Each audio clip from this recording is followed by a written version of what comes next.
Testing, testing, 1, 2, 3. Testing, testing, 1, 2, 3.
Marcus Speaks. What is going on, everybody? Welcome to a Friday edition of Marcus Speaks Live, the very podcast that gives you trending topics and all kinds of other things. So, welcome. I am happy that you are here. Please do me a favor. Please start the conversation in the chat and let's get this thing cracking. So if you could, like this video, share this video, and subscribe if you are new here. All right? It's been a week. I took a week off because nigga was sick. So, I didn't want to be all up in the camera with red eyes because I had pink eye, plus my allergies was fucking with me. So, I'm here now. Anyway, if you could, please go and subscribe to this here YouTube channel, but do me a favor, go into the description box, go to where you see all the links. You'll see like my social media links. So the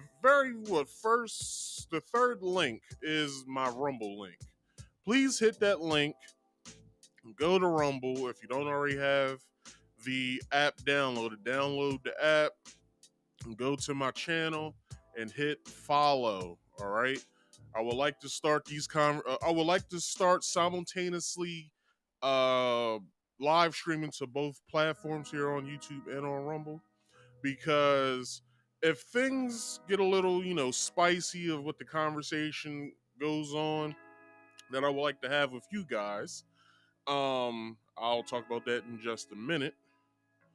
But, if things get spicy over here with the conversation that I want to have with you guys, then we'll cut this stream, keep the stream going on Rumble, and keep things going over there. So please do me that favor, hit that Rumble link so we can start having those conversations. Every Friday and Saturday I do a show, but announcement. Marcus Speaks Play. I won't be doing Marcus Speaks Play for a while because there's really no games that I really want to play right now on camera.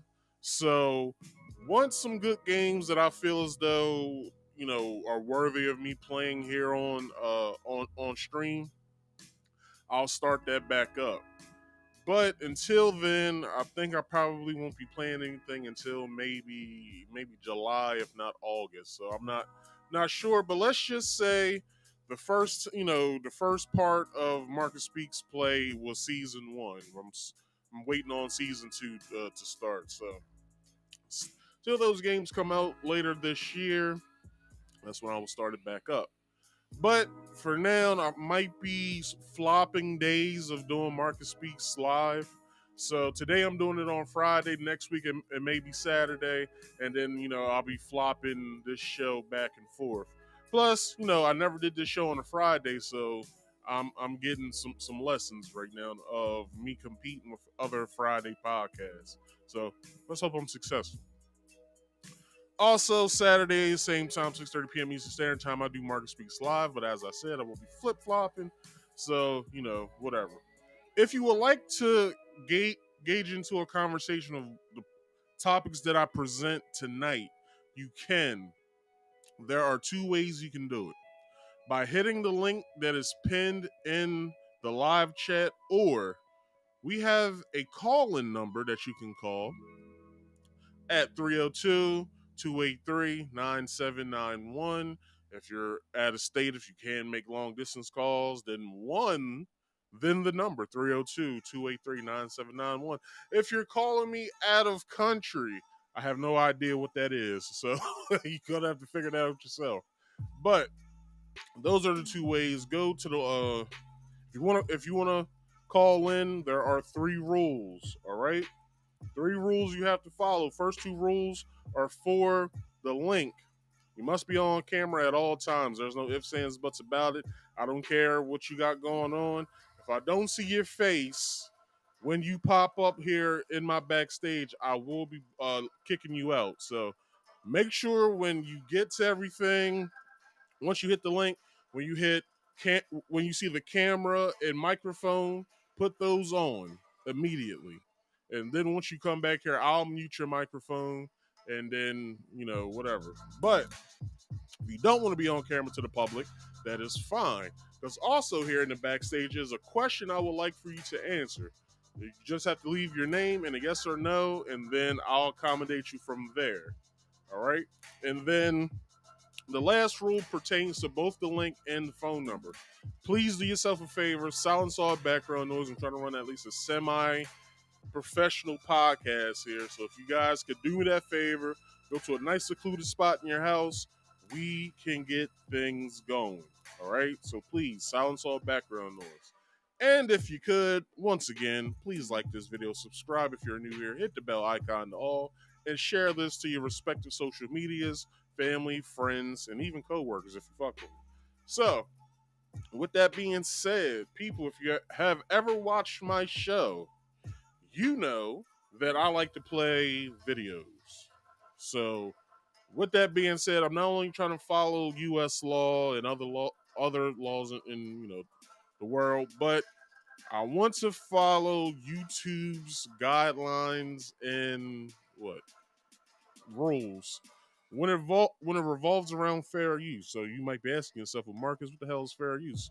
This is exactly what fair use is. Hello, everyone. I'm going to tell you about fair use. It's the law. Warning.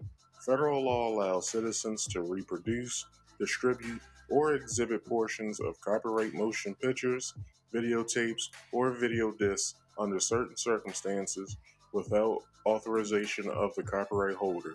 This is called fair use and is allowed for purposes of criticism, news reporting, teaching, and parody, which doesn't infringe of copyright under 17 USC 107. All right, that's fair use, everybody. So, we got that out the way. So tonight, the way I do my show, if you're new here, I read from articles and I give my opinion. All right? So with that being said, along with the videos that correspond with each article I will be reading tonight, all articles and videos are accredited in the description box below. All right, I do not own any of this material that I'm presenting to you tonight, nor am I, trying to claim this material as my own. But all articles, so I'm not hit with plagiarism.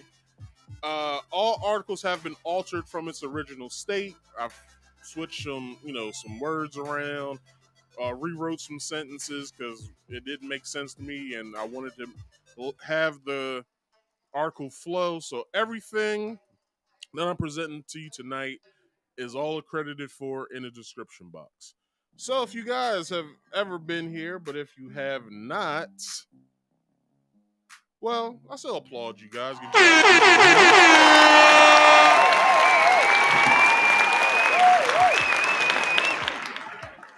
So, with that being said, I also want to let you guys know that if you saw the thumbnail, that's what I will be talking about tonight because it is a trending topic.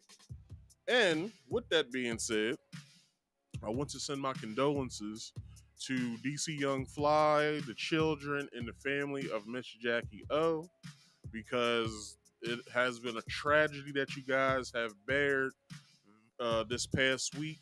So I hope you guys pull through, but don't pull through too fast because there are 9 stages to grief. So take your grief and, do what you must with how you want to navigate through the world with losing your loved one, Miss Jacky O. So for all of you guys in the family, I send my condolences. All right. So, let's get into a little small banter real fast. Just some things I just want to get out the way. So if you guys don't know, Trump has been indicted. Once again, it's whatever. But Trump has been indicted once again on the Espionage Act.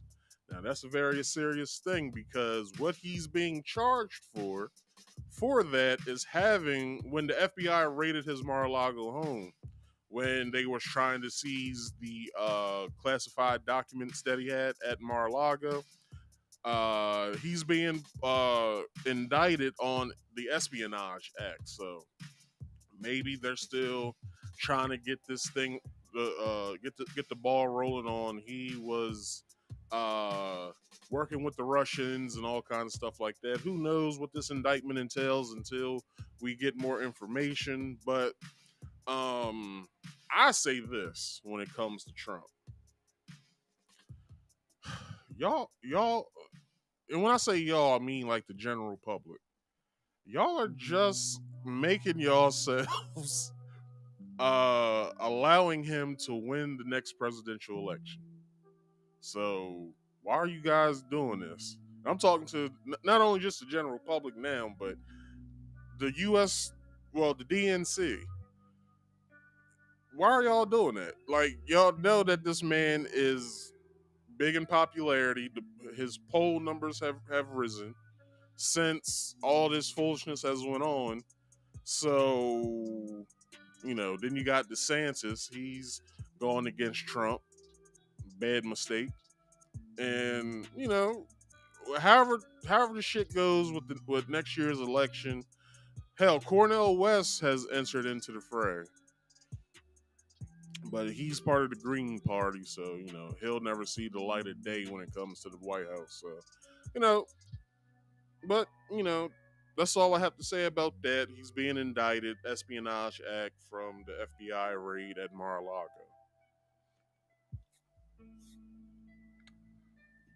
So let's get into today's topic. So tonight's main topic of the night, the overview of tonight is the toxic cloud that surrounds Jacky Oh's death, but has an happy ending. Y'all might be looking at me funny, like, what do you mean there's a happy ending? You'll see at the end of all of this. All right. So let's get straight into it.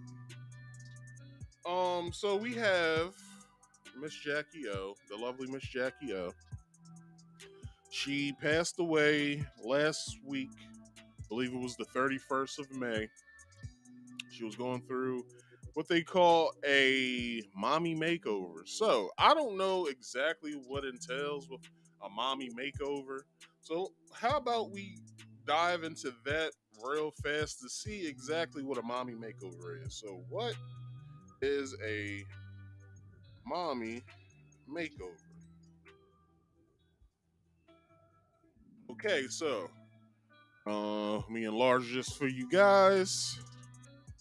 Okay, there we go. So it says a mommy makeover can include any combination of the following: tummy tuck, breast augmentation, breast lift, liposuction, and vaginal rejuvenation. Traditionally, the standard mommy makeover entails a tummy tuck and breast augmentation.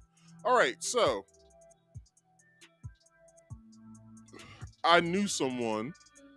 Well, I was involved with somebody that had this done, but this is like way before they met me. So my last girlfriend got all this work done. She got a mommy makeover done. So what she got was a tummy tuck, a breast augmentation, which she enhanced her breast. She got breast a breast lift as well, and she got liposuction because she was before she went under the knife, she was like 400 plus. But this was before I met her. This is me, watching, or not watching, but her going through all her old pictures through photo albums and stuff like that. She showed me what she looked like beforehand, and then I saw the result of the operation. Um, so the one thing that she said that she did want to do, and I'm talking about my ex here, not Miss Jacky Oh. So let me take Jacky off the screen real fast. So she said the one thing she wanted to do was she wanted to get her hips done because that was the only thing that was left that the doctor said that he didn't want to do anything with. He wanted to do The operation, he wanted to do the operation. And then if she wanted to come back and get, lipo done to her hips or like some sort of whatever done to where, she could still have, beautiful round hips, which, when I met her, she had beautiful round hips. So I told her there's no reason for you to get that done because you already look nice. But if you know, I'm not married to you, I can't tell you what to do. So, if you want to go ahead and get that done, do whatever floats your boat, homie. But yeah. So what she said to me was the reason why when she asked to get it done, the doctor told her that she was too high risk in getting all of that done all at once. All right. So she basically was like, well, I said forget it, and I'll just take the what he can give me. So, she got all that done. She looked nice, very beautiful woman. Sadly to say we broke up, but whatever. That really doesn't matter. But with that being said, we now fall on Miss Jacky O. So, what's going on with Miss Jacky O? So, fans are learning more about Wildin' Out star Jacky O's death. The Miami Police Department information office told E News, which I got this article from E News. Where was that? E News police were dispatched to a local hotel regarding a unresponsive female on May 31st. So that's some of the information that we have so far with this. So what I want to do, I want to play a little short clip of what's going on with all of this. So here we go. Wild and Out member Jacky O, whose real name was Jacqueline Smith, has died. Hey guys, so I wanted to pop in really quick. TMZ first reported her death, with sources claiming she died in Miami. Wild and Out shared a tribute to her on Instagram. Jacky O was a loving friend and beloved colleague of the Wild and Out cast throughout 5 seasons. More importantly, she was a tremendous mother to 3 beautiful children, it said. Hey guys. Jacky O was no longer on the show. Recently, she had been working as a realtor and had a lip gloss line she often promoted on Instagram. She was in a relationship with DC Young Fly. The couple had 3 children, Nova, Nala, and Prince, who was born last year. A cause for her death has not been reported. Jacky O was 32 years old. All right, so that is information that we know so far. I'm only getting into this small piece of Jacky O. This whole video won't be about Jacky O. Well, loosely on Jacky O, but not mainly about Jacky O. All right. I want you guys to see the picture that I'm painting here. Um, so the article further says that she was transported by Miami Fire Department to Mercy Hospital, where life-saving efforts were conducted. The PIO stated, but unfortunately, she was pronounced deceased at the hospital. A report from the Miami Police Department obtained by E! News listed the address of the Homewood Suites by Hilton, Miami downtown Brickell, as the location of the incident, and Jacqueline Smith, aka Jacky O, as the subject. Which those Homewood Suites by Hilton, the motherfuckers be comfortable. But that's besides the fact. Per the report, she was 33 years old. A cause of death has yet to be revealed. In a tribute days later, colleague B. Simone, which we'll be getting into in just a little bit, reflected on how Jacky O lived life to the fullest. You were an amazing friend, entrepreneur, and above all, a phenomenal mother. The fellow Wild 'N Out star wrote in a June 3rd Instagram post. I never understood how you balanced all of it, but when I became become a mom, I want to be just like you. You have a village down here that will always make sure your children know the exponential woman their mother was. So that was her tribute to Miss Jacky O. And further on this is, and DC Young Fly expressed his gratitude, which I will also be getting into later on. For everyone who kept the family in their thoughts, we thank everyone for their good wishes. We told people June 5th and asked for privacy during the difficult time. BET Media Group announced Jacky O's death on June 1st. So let's get into that. Now, one of the main things that they asked for was, it's one word that they asked for: privacy. Privacy is one of the things that they asked for. Now, what did people give them? They didn't give them privacy. Now, if you have a deceased family member and that deceased family member knew practically, people, let's say either in your community or within the community and outside the community, and the family just asked because, let's say they was a busybody or an entertainer like Jacky O and DC Young Fly and B Simone or whatever. Sometimes the family wants to cherish the memories that they know of that person alone. They don't want any outside interference when it comes to, you know, their grieving process, because they have to sit there and be like, this shit ain't real. Like, she's gonna call in a minute. I don't care. Like, I don't care what people are saying right now. I don't care what the news is saying right now. I know she's gonna call us in whatever frame of time that they feel as though that, is going on. Like, you gotta remember, a minute can feel like an eternity when you have a dead loved one. That's how I felt when my grandmother died when I was 13.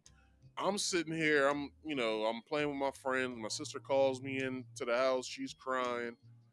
And I'm like, what's going on? She was like, my mom's down at the hospital and she's not doing well. And I'm like, well, is she going to make it at all? Like, is she, how bad is she? And she was like, she doesn't know. She was heading down to the hospital, as we spoke. So she said she'll give me an update when she comes back. So, I didn't know how to feel because, my grandmother, man, like this, this lady watched me so many times, beat me so many times, to correct my actions or whatever. And then I had to deal with my grandmother not being here anymore. Like, I had been to several funerals between, I don't know, my infancy up until me being 13. I probably had been to maybe like 5 family members' funerals at that time. And now I would have to think about having to go to my grandmother's funeral to where everyone else in my family had somebody in their family die. And now I have someone in my family that's not going to be here anymore. Do you think I wanted that shit blasted all over the street? Do you think I wanted people to be saying, "Yeah, well, Marcus's grandmother died." It's like, like, the main thing that they asked for was privacy. Now you had 100 or so thousand people here on YouTube, Instagram, Facebook, Twitter, wherever the fuck, Twitch, making long form videos about the cause of death and who the fuck killed, or why did she do this, and all these goddamn videos that were unnecessary. It was some motherfuckers that were doing tarot readings, and they wasn't even shuffling they goddamn cards right. Oh, and I'm sitting there like, how the hell you gonna sit here and try and do some tarot reading and you ain't shuffling your deck right? A lot of these motherfuckers talking about, oh well, this is something nefarious is going on, blah blah blah blah. Like, why is this happening? And I'm like, I'm sitting here like, so y'all got all this time to talk about someone who is not here anymore, but you can't take that attention and spend it on yourself. This shit is wild. So I'm like, okay, so I went through the rabbit hole last night before me coming up here tonight and doing this show. I went down the rabbit hole. What did I find in the rabbit hole? No one had any information other than what we already heard. Everything else was speculation. That's all. It was just speculation the entire fucking time. And nobody knew shit. And even the people who was close to Jacky O or Jacqueline Smith, no one knew anything other than her getting a operation, and we heard by TMZ that it was true. She died at the hospital. That's all we knew. Also, we heard from her herself that she was getting the operation done by way of her YouTube channel. So all these people have all these speculative um all these speculative word salads that they were spewing out on here on YouTube about the way that she possibly could have died. And I'm sitting here like, none of these fools know what they talking about. Like, the entire time, no one knew what the fuck they was talking about. I got so frustrated last night. I was like, niggas need a license to be on the internet now. Like, it's getting too out of hand to where everybody's just saying whatever the fuck that they want to say, and they're not being held accountable for it. So much so, and I will be playing this video, a video, at the end of all of this. Or no, I will be playing that video after I talk about Azealia Banks. So it was just like, I was on this dude's channel last night. He made like a video where he was doing a rebuttal to a podcast that he was on, where he was talking about like this whole situation. It was disgusting, like the lengths people go to talk shit about somebody that is deceased. Like, to me, that shit's crazy, yo. That shit is crazy. Like, I don't understand how people can stoop so damn low and talk about somebody that they don't know. I sit and mind my business. Like, I'm not even fucking with y'all right now. I mind my damn business.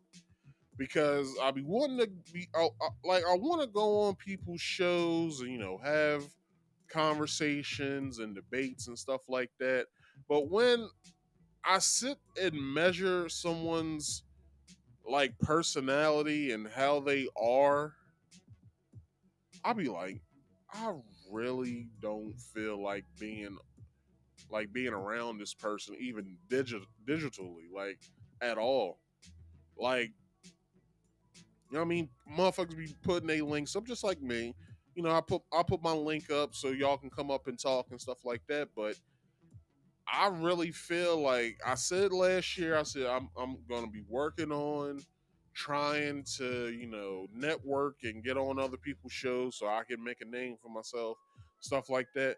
Honestly, I'd rather get it organically. Like, honestly, I'd rather get it organically because a lot of people are foul. And I don't want to be wrapped up in, like, oh, well, Marcus Speaks is a part of this person's clique. No, the fuck I ain't. I'm a part of Marcus Speaks, and that's it. Like, I probably won't be a big YouTuber, but I'm working towards it. But seeing people's reactions to this, and to the point that they was blaming DC Young Fly for all this. I'll get into that later. But let's get into the next topic, which I got from Bossip.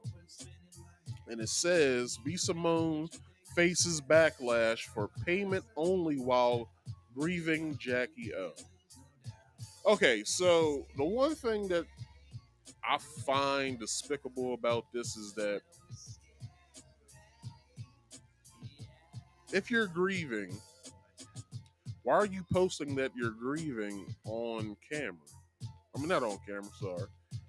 Through a YouTube, not a YouTube story, but a an Instagram story, or Twitter post or whatever. If you're grieving someone's death, why are you on the internet? Like, why are you checking in with people so they can know that you're all right? If they're not your immediate family, why the hell are you even checking in with them to begin with?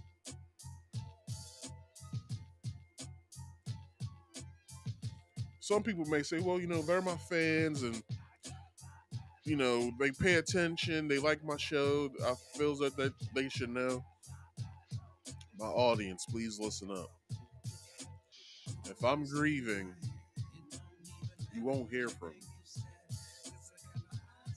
I'll have, I probably post something, on my social medias like, I'm fine right now, I'm just taking some time off right now, I'm dealing with some family stuff. And then if I choose to come up here and be like, well, the reason why you guys haven't seen me for a month is because I've been grieving the loss of blah blah blah. And I've been wanting to take the time and getting myself back together, back into the groove of how I usually do things, so I can get over this hump. But this, that, and the third, and that's all. I would never, ever take the time to sit here and type up a post talking about, oh well, if you guys want to see me grieved, then you gotta do this, and this is exactly what the hell's going on. Let me play this video.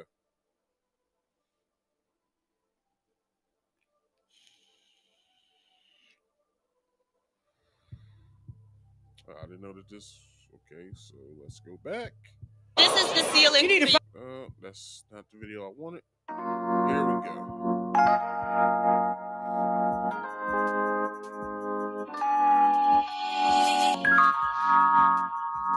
Hey, you guys, welcome back to a Black Tea Blog short. All right, you guys, let's talk about the influencer B. Simone using the passing of DC Young Fly's baby mother to profit. Talk about a mess, you guys. You heard me right. You guys know, unfortunately, DC Young Fly's baby mother did pass away after complications due to surgery, allegedly. Now, B. Simone was someone that she was similarly close with, right? They seem to be really good friends. And most recently, this is where we saw B. Simone make a post. And she actually said, you have to pay $9.99 in order to be a part of my close friends during this time. And a lot. Stop.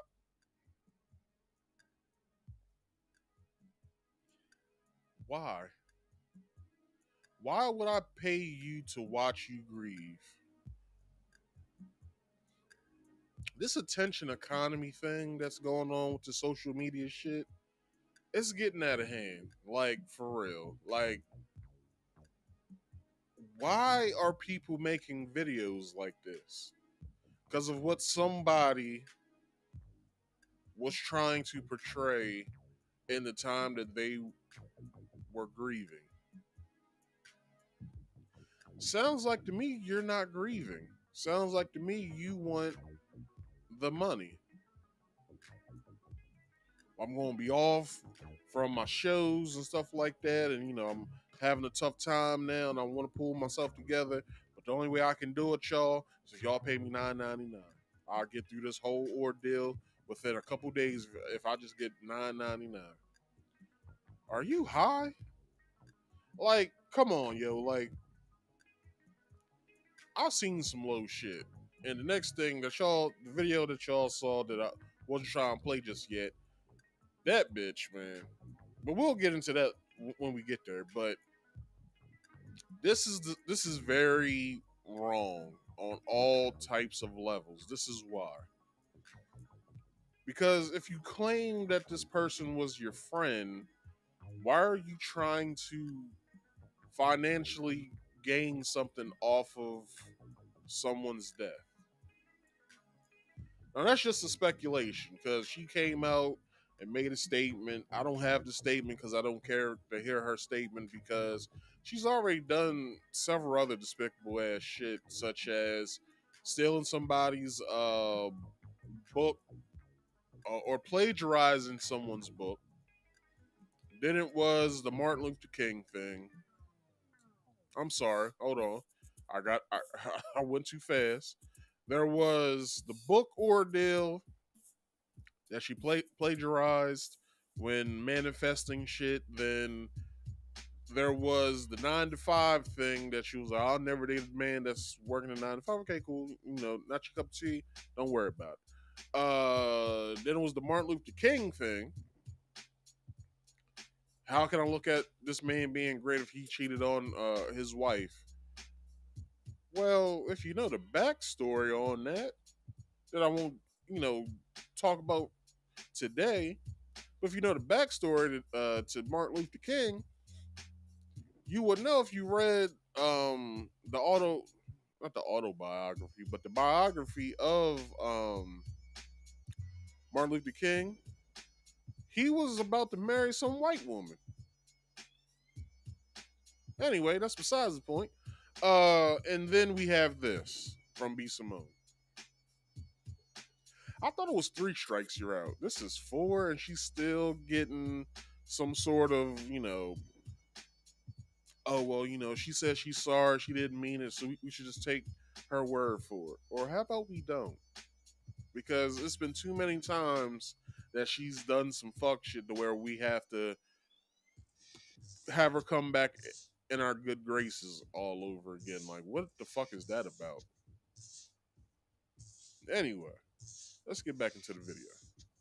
People are saying, wait, hold up. Are you really saying that we need to pay you $9.99 to see you grieve? Now, this is what she had to say. If you're not in my close friends, you're not going to see much of my life during this time. Close friends, I love you. Thank you for being a safe space. Now, as you guys see, close friends is $9.99. Now, people are reacting to this. Several people saying this. B. Simone is still the same weirdo I've always figured she was. Making money off your friend's passing is weirdo behavior. That's the problem with B-words nowadays. They cut their hair, start a podcast, read a Bible passage or 2 and claim they're spiritual. B. Simone is That's hilarious.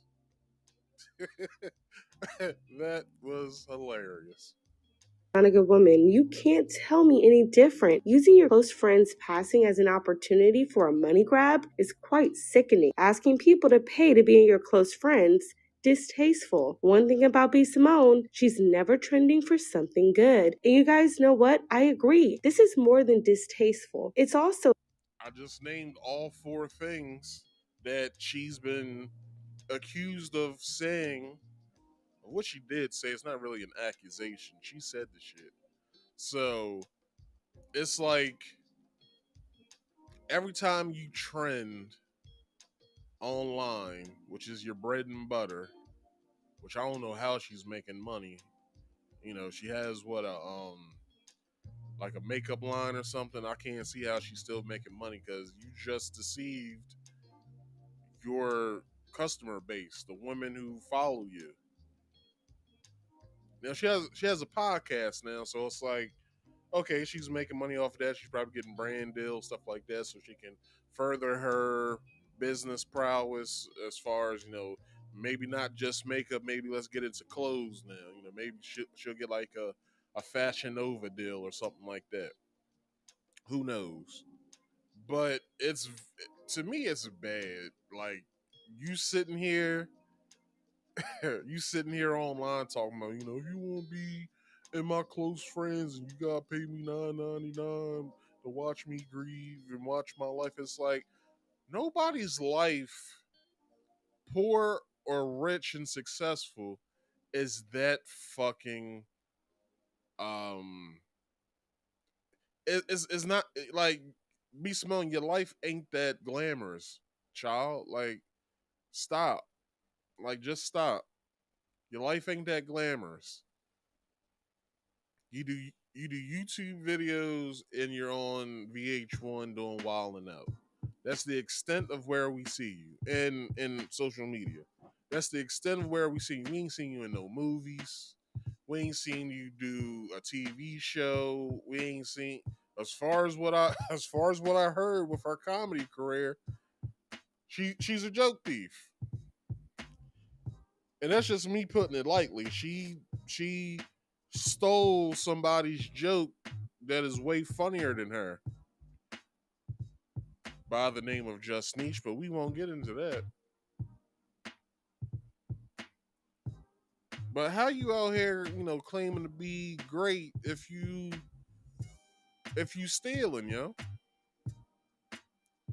That's basically stealing. You asking your fans to pay you money so you can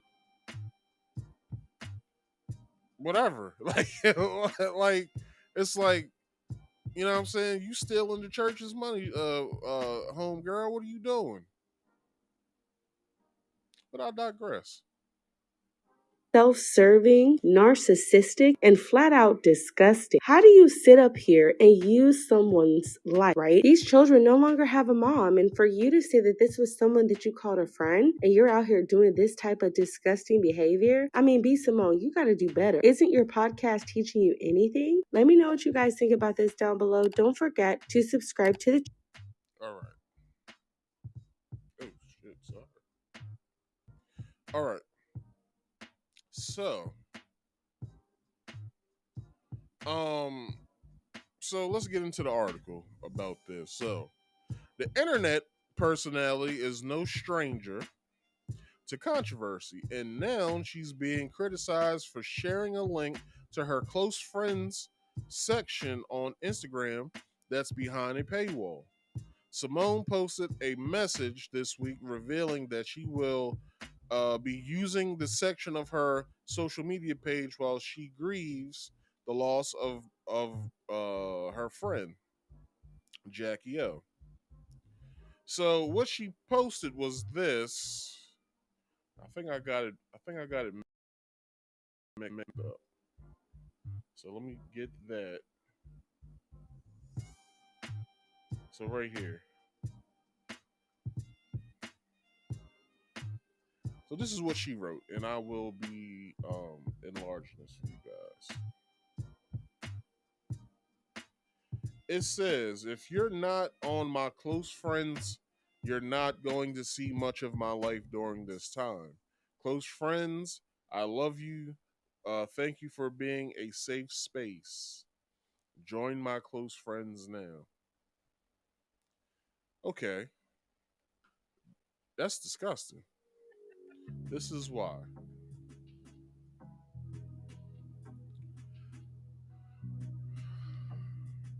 How are you going to promote yourself while you're grieving someone else? Like, this goes to show you that Jacky O didn't have to do much to be popular next to B. Simone. Like, I'm sorry, I'm about to say this, but B. Simone's being treated like the ugly friend out of her friendship with her and Jacky O. She's being treated as the ugly friend at this point. And maybe she's, maybe she's yearning for that attention. Maybe she feels as though, well, you know, I was supposed to be doing this and this happened and now I can and blah blah blah. I don't know. I'm just speculating. So why don't you go and join my close friends and stuff like that? And it's like, this isn't the time. Like it would have been better if she would have left the link out of it. Like if she would have just posted what she posted, like, just say if you're not part of my close friends, like you hold on, let me see what it says again. If you're not on my close friends, you're not going to see much of my life during this time. Close friends, I love you. Thank you for being a safe space, right? That would have been fine. Like that, like just that post alone would have been fine. But then she has the link underneath of it that says join my close friends now. And it's like, if the link was off of it, like we wouldn't be talking about it right now. Like I think B Simone doesn't pay attention to the room. She doesn't read the room that well. So it's like you did the thing with the book. You thought that you wasn't going to get ousted by that, but somebody who had read the person's book that you plagiarized compared the two and was like, "Oh, well, this is where she got all this shit from." And how she gonna sit here and claim this as her own, right? Then it was I don't want to date a man who works a 9 to 5. Well, you know, I can see a woman of her caliber. Let's say she makes, let's say her net worth is all of like $50,000. Let's say that, like $50,000, $100,000, right? A 9 to 5 dude probably wouldn't be the best thing for her, and I understand what she was saying. Like, he won't understand why I'm up at 3 o'clock in the morning doing things. Blah blah blah. Okay, I understand. Cool. He wouldn't understand because you're up late hours of the night getting things pushed through, so you don't have to worry about it. Later in the day. I understand it completely. But then you do the whole, Martin Luther King wasn't a good person because he cheated on his wife, and how you gonna have the woman who is taking care of your kids? How you gonna have her look crazy in front of people? And it's like that wasn't his intention. But you gotta remember, like we look at Martin Luther King as if he was like 50 years old. The man died when he was like 39, 40, or 30, 38, or 39 or something like that. And it's like he was still a young man. Like if you look at it, he was still a young man. And then it's this. It's crazy. But anyhow, let's get back into the topic at hand. So it says B Simone explicitly say that access to her close friends would mean a look at her grieving Jacky O. But all things considered, it's not that hard to conclude. Folks who saw Simone's advertisement immediately took to Twitter to criticize the comedian, wondering why she thinks it's okay to profit off of her friend's death, even if she doesn't say so outright. But this is what she wrote before all of that. This is what she had to hold on. Let me see if I have everything in order.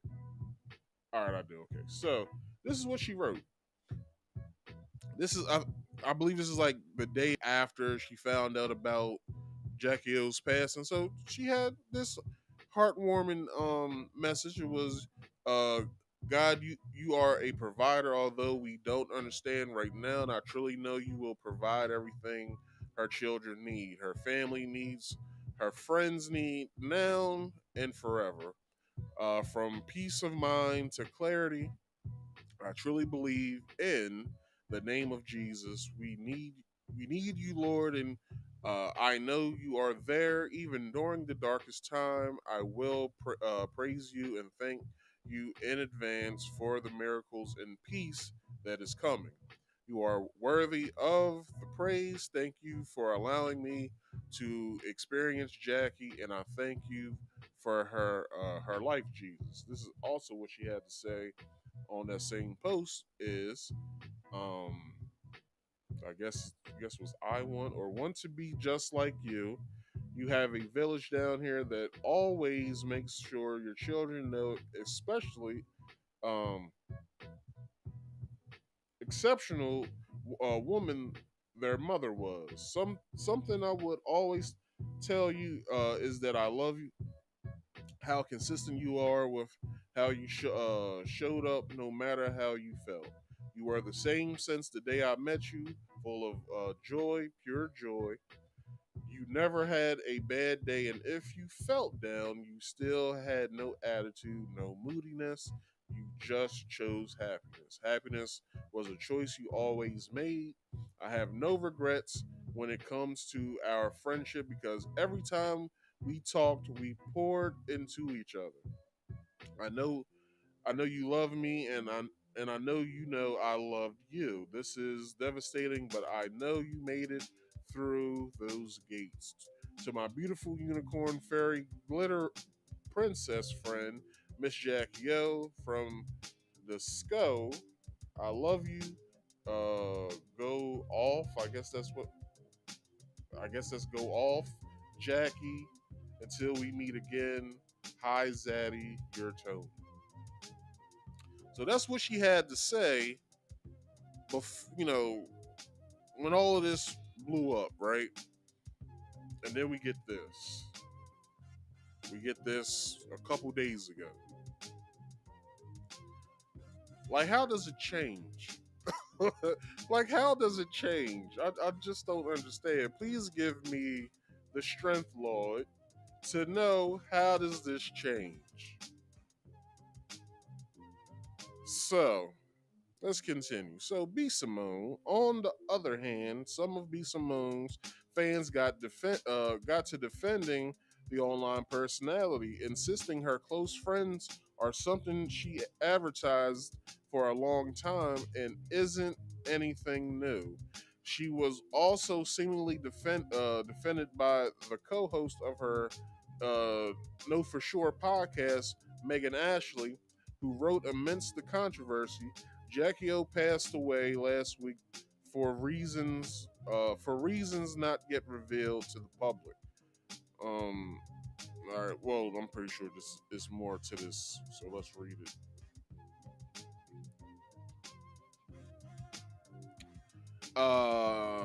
Okay, it's not, but there's nothing to defend. That's all I really have to say. It's like it's nothing to defend. What are you defending? She did what she did. Let her lay in her sorrow.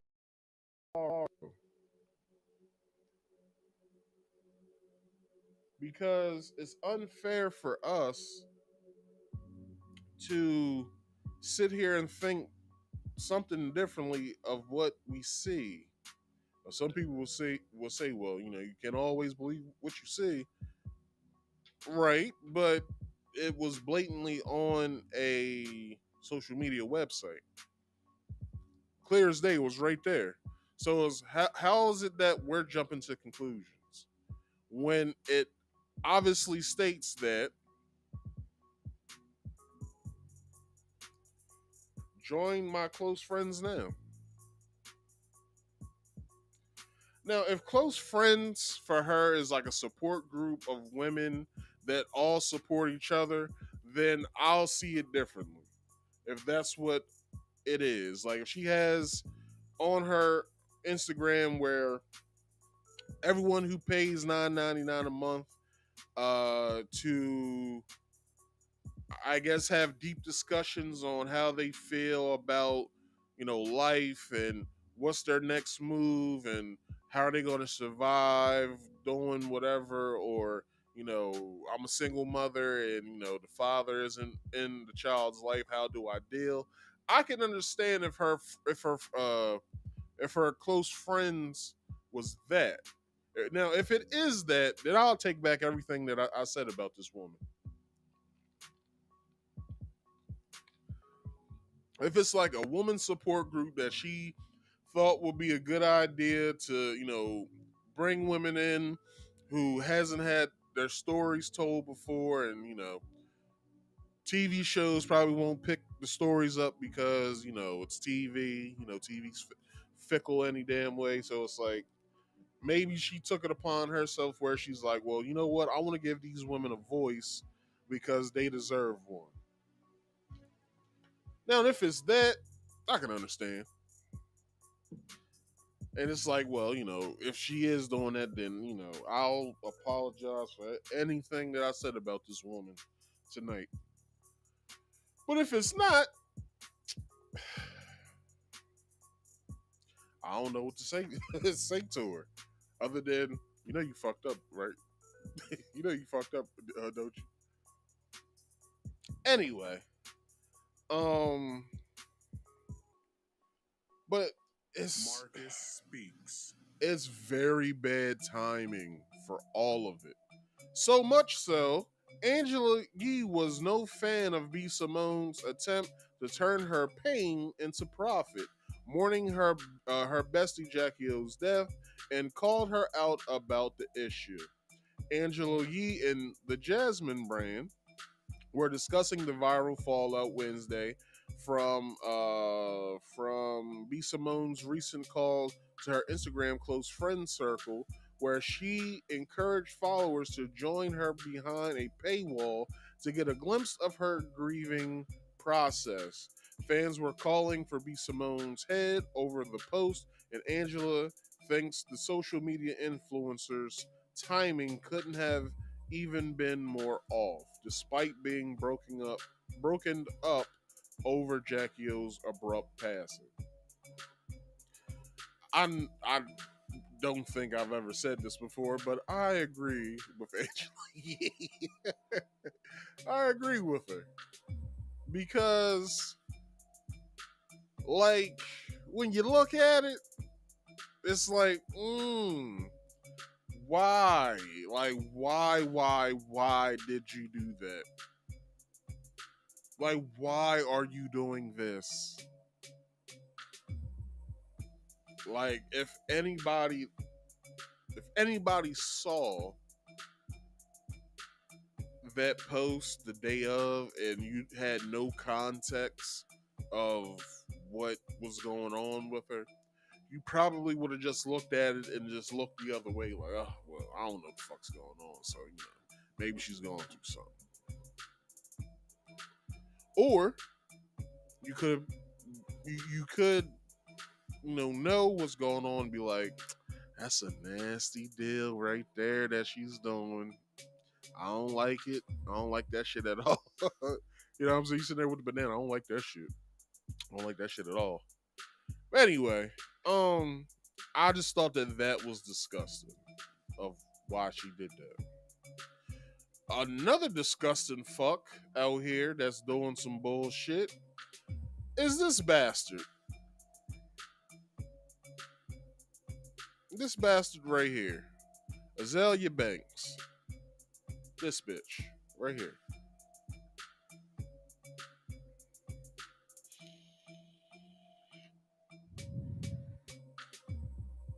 I don't know why I did that. I'm sorry. This dirty bitch.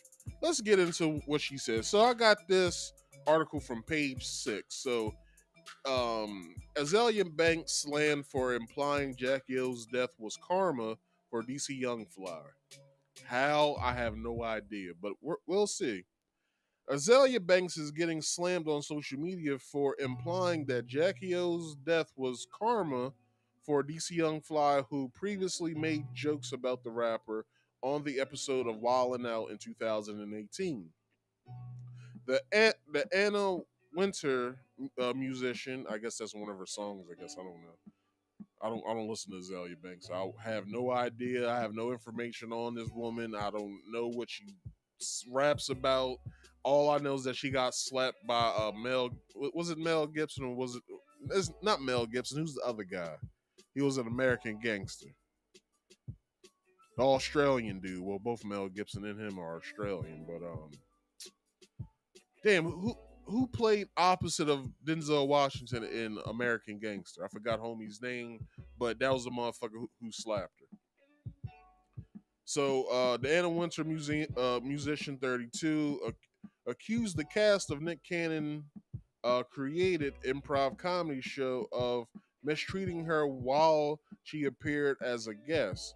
Banks accused DC, whose real name is John Whitfield, and or he likes to be called John, and other comedians of making colorist jokes about her, adding that she cried as a result of the alleged ridicule. This is exactly what it was. I'm about to show you guys. This is exactly what the fuck it was. This is the ceiling. You need to find your dentist. How you take your goddamn braces off, but you kept the little middle part? Stupid ass girl. She told her keep the wires. Just keep the wires.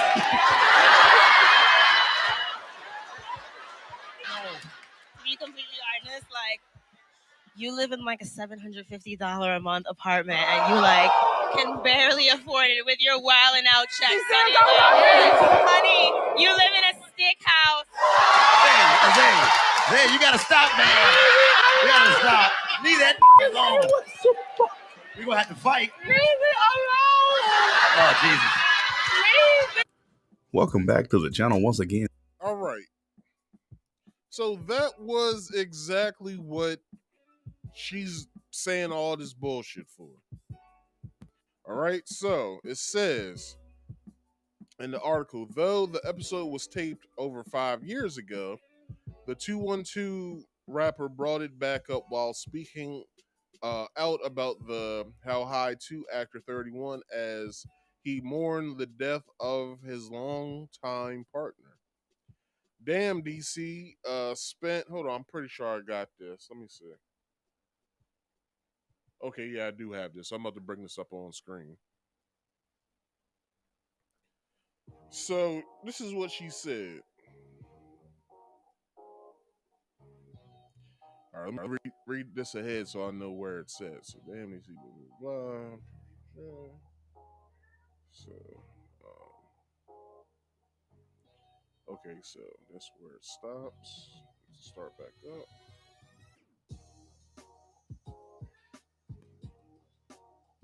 Okay. All right. So let me get this right here. So she says, damn, DC, Young Fly spent years discussing his own deeply rooted hatred of self as jokes pointed at women's beauty. I don't know where she grew up at, but if you never grew up in a black neighborhood growing up, these are the jokes we spewed at each other all the damn time.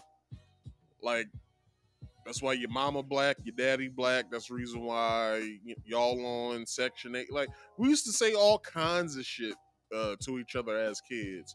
Where the fuck did she grow up at? That's all I want to know. If she grew up in the suburbs, then I can understand. Y'all didn't play these types of games. Y'all didn't play these types of hood games that we played when we was growing up. All we had was doing the dozens on each other. All we had was, you know what I'm saying, like going at each other, because we knew as kids growing up in the 90s that, hey, yo, you gonna get worse from other people. So learn how to take this shit down so it just slides right off your back. Like, somebody say something, oh, I heard that before. Anyway, and you go back at them. Like, how does she come on a show where this is what they do all the time on every show. They're roasting each other through games, through the wild style battle. They do this throughout the whole entire show. So, what did she think was going to be different when she got on there? That it was just going to be all handshakes and hugs? Nah, this is what they do. Most of the people on that show are comedians. Some of the people on that show are comedic YouTube personalities or internet personalities. The rest of them are rappers. And if you ever, rap before, you know that your pen gotta be good. You gotta be able, from knowing the shit that you did as a kid, doing the dozens there, you gotta be able to project that into your rhyme schemes.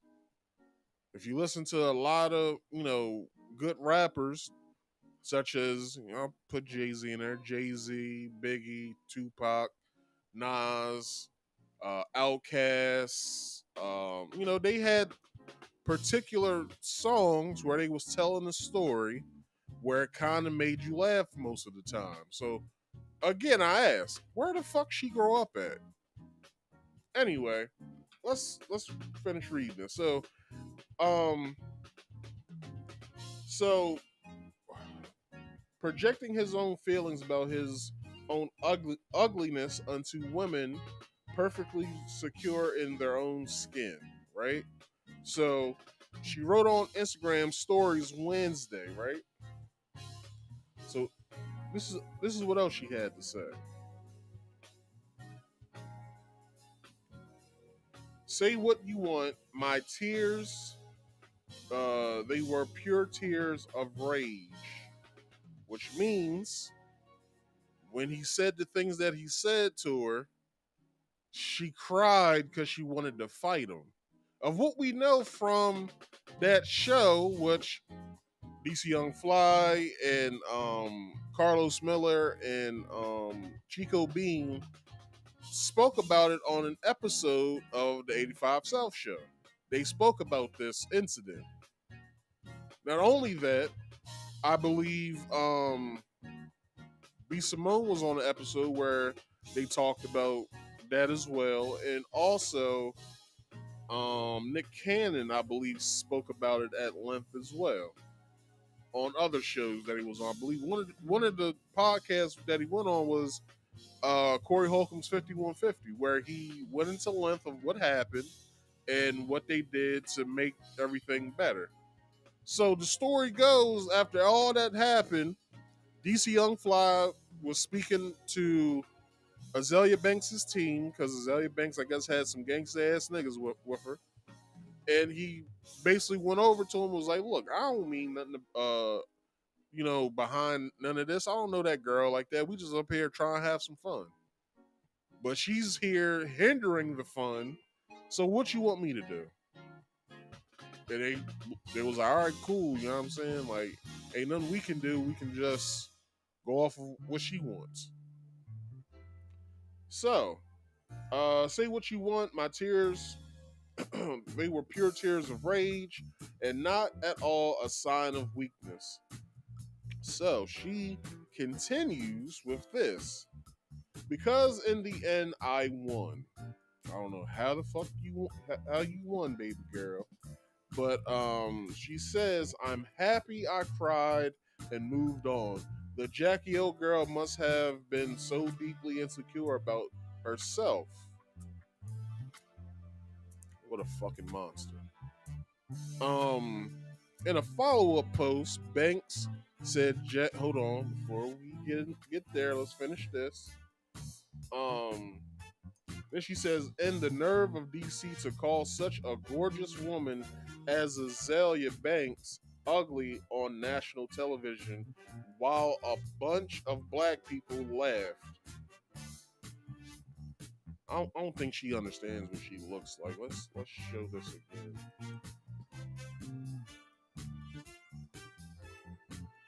Azealia, come on now. And I'm not even here trying to be funny. Like, I'm being so for real right now. If you worked a normal job if and you lived in normal circumstances, shorty, you would be a baby mother of 4. Just off your looks alone, because it doesn't look like you make the greatest choices when it comes to the men you date. So it reflects if you had a normal life, you would also still be making those bad choices. And it's not because just off of your looks, it's because of your fucking attitude. Because this is what else she had to say, y'all. So basically, in this article, it states that in a follow-up post, Banks and Jacky's death was ironic, and ironically, this is what she said. And ironically, dead at 32, exactly on my 32nd birthday, May 31st, 2023, in Miami, Florida. You niggas are going to learn to stop fucking with me. Okay? Let's let that linger.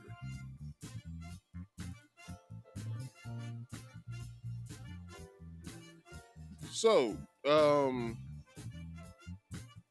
Banks Banks' comments come a week after DC's longtime partner Jacky Oh, born Jacqueline Smith, died at the age of 33 in Miami. The former Wild 'N Out girl's family released a statement confirming that she died on May 31st. It's with me. Hold on. It's with saddened hearts are shared with you that Jacqueline, aka Miss Jacky O, was or has passed away on Wednesday, May 31st, 2023. The Smith family said, "Our family is still processing this very tragic and unexpected loss. We ask that you, once again, this is what they asked. We ask that you please give us privacy during this time."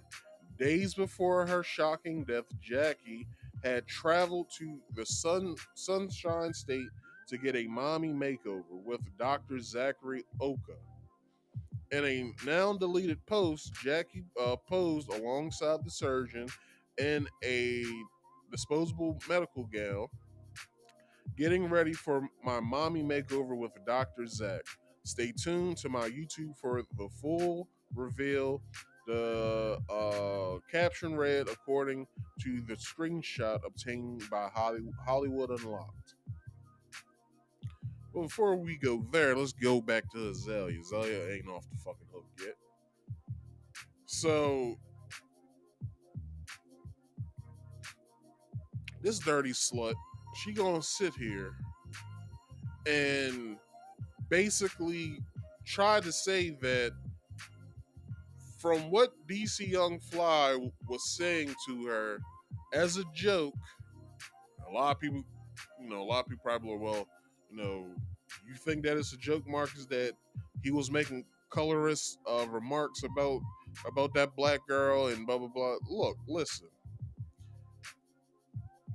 Azealia Banks gets no sympathy from me after all the shit that everyone has heard her say when it comes to the black community. We feel about Azealia Banks the same way we feel about Candace Owens. So with that being said, it's like, why should she be exempt from any of the wrath that we want to give her at this moment? Some people aren't understanding this one thing. This one thing people aren't understanding. And I'm gonna cue this next video up. People aren't fucking understanding simple math.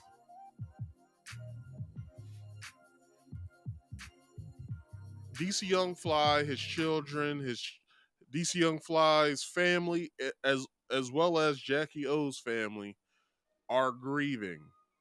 They're grieving the loss of a loved one that they held near and dear to their hearts. Let me bring this back a little bit. because motherfuckers want to bring up old fucking videos of DC Young Fly and Jacky O's conversation that was on Instagram. I believe it was on Instagram. They're trying to bring up old fucking conversations. Oh, look at the way he's talking to her. Look,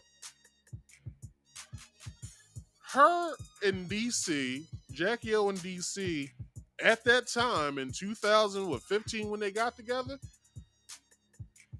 they didn't know each other. DC Young Fly was still acting like the hood nigga that he respectfully is, and you got this this girl that comes from California, and she probably been around some gangster ass niggas, but this is a country gangster ass niggas, and they're a lot different than West Coast niggas. He's a down south city country gangster ass nigga. Two different, sides of the spectrum. But well, not really, because most people from the West Coast come from the South anyway, so not really that big of a difference. But culturally, between the cities and states, it's a different culture. But motherfuckers are steady bringing up old fucking conversations when it comes to DC Young Fly and Jacky O. You will see in the conversation, I'm not about to play that video. I'm going to play a totally different video. But if you look at DC Young Fly's hairstyle back then, his fucking hair wasn't as long as it was when you watch that video. Which means it's an old fucking video. So people want to... It wasn't really people, it was mainly women. Women were basically saying, look at how he talks to her. Look at how he's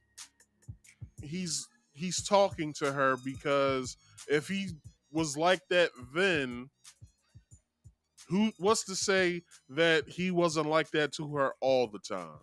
And I'm sitting there like, the fuck are they talking about? They've been together for what, 8? They was together for 8 years, correct? 8 years, since 2015. Their oldest child was born 2016. Then I believe their second child was born in 2018. And then just last year, they just had their third child. So if DC, oh, hold on, before I get there, they also was like, you'll see it in this video, that they weren't together. What? What the fuck? What you mean they wasn't together? These motherfuckers they've been sharing a life together in a house in Atlanta. You gotta remember, it's the South and it's Atlanta, so I'm pretty sure they got a big ass house for little to the cost of, I don't know, let's say 50,000, maybe 50,000. You got a big ass, nice ass house for 50,000. Let's just say that's how much the house costs. I don't know how much the house costs. I really don't care how much the house costs. I ain't living in it. But they've been together since 2015. Once DC started, flying off, then 85 South happened. More money. Started going on tour with 85 South show. More money. He started going on tour doing comedy. More money. DC Young Fly and Jacky O was basically a good representation if you look at how a relationship should be. Jacky O was in her divine feminine, and DC Young Fly was in his divine masculine. We never heard anything that was out of the way about these two, ever. We never heard anything. And now motherfuckers want to get online now and start spewing bullshit and hatred towards these two as if y'all was in the relationship. As if y'all know the ins and outs when it comes to their relationship. As if you guys were in the relationship. How do you guys know that all this shit was happening? Because of you just watching an old fucking video of what the fuck you saw, how they were interacting with each other? Hell, I'm like that with females that I'm just first talking to. Is basically showing, look, I'm the dominant person here. Like, honestly, I'm the dominant person here. So if you have an issue with the way I'm displaying my dominance, you don't have to be around me. Obviously, she liked that out of DC.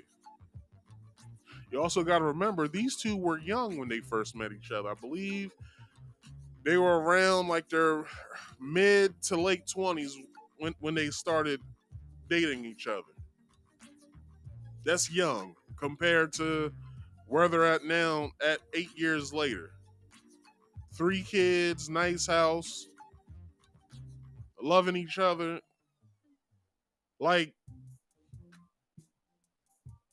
everywhere you saw DC, if it was like an event where, you know, he could be with Jacky was right there by DC's side. So why are we sitting here making speculative evaluations about somebody else's relationship? What's your relationship looking like?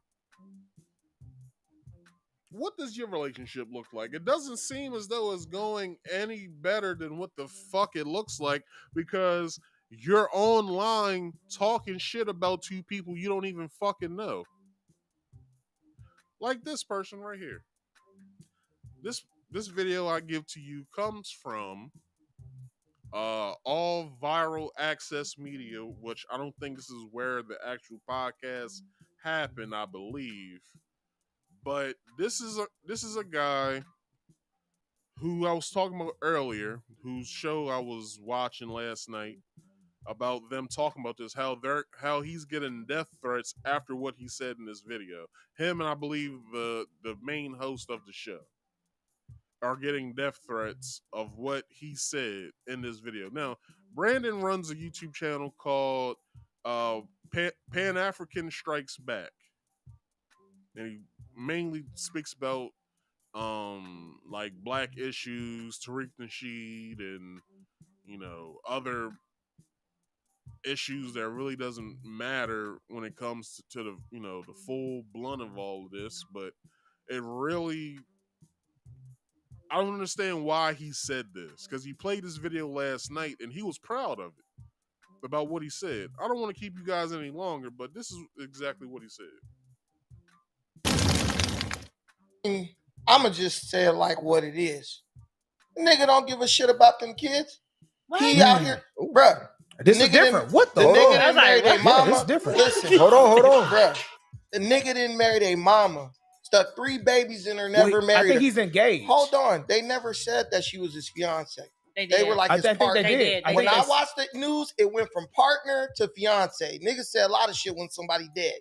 It was partner. They also wrongly reported. Let me finish. Hold on, let him get I his didn't point say on. one word. Let him get his point on. She was his partner. She wasn't his fiance. The nigga's lying. That's for publicity reasons. PR. You put 3 babies in her and you ain't married her yet. You don't get. I don't see where that fits. The entire narrative. And these motherfuckers sitting here, well, some of them are in disgust of what he's saying. Then you got Shorty right here laughing about this shit. Like, my whole thing is, why does it matter to you so much of what they were marriage-wise? If it was either his girlfriend, his fiance, or his wife, or his divorcee, who fucking cares? Who cares? This man's trying to live his life, do his thing when it comes to social media and having one of the largest black podcasts in America, if not the world, while also being a comedian, going on television, doing movies and shit like that. Like, maybe he wanted to be in a good spot with him and his girl and his kids before he married his girlfriend or fiance or whatever. Maybe that's what he wanted to do. See, this is the reason why I didn't hit the link on the show last night, because when he has people on the show, he always interrupts people when they're talking. I would have been interrupted probably a minute ago. I don't go on the people shows where I can't speak. If I can't say what I have to say and be out, then there's no reason for me to be there. You want to get clarity and understanding? Well, motherfucker, I'm giving it to you as I speak. I don't speak just to talk. Give clarity. Now, with that also being said, he said that he doesn't give a fuck about his kids. Well, if you see in videos that he's in, he's always fucking with his kids. Where did he get it to where he doesn't like his kids? He wouldn't have had his kids if he didn't like his kids. Like, he wouldn't have put these babies in Jacky O if he didn't want kids. His number one priority when he's hustling is for his family. Because if you guys don't know, DC Young Fly bought his mother a house. Not only that, I believe he bought her a car, a better car than what she was in.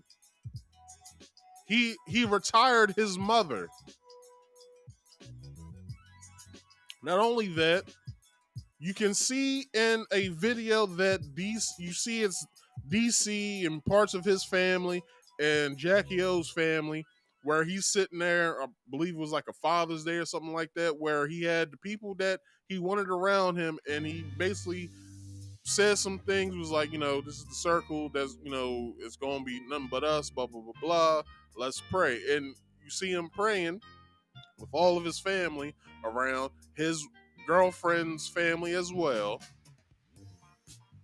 Because why are you in a relationship if you can't get along with your spouse's people? Like, that makes no sense. Oh, I'm gonna date this girl, but I don't want to meet nobody in her family. Like, who the fuck says that? But anyway, he also stated just in this 53 seconds so far, that DC doesn't give a fuck about any of his responsibilities that he's taking care of. I don't know if Brandon knows DC personally or whatever, but for him to make this type of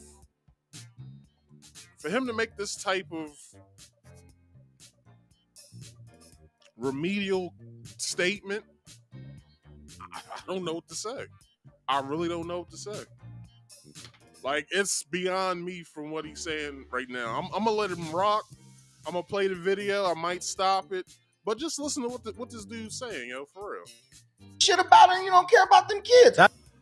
Peace, everybody. Welcome back to All Viral Access Media. Please like, please share, please to the YouTube.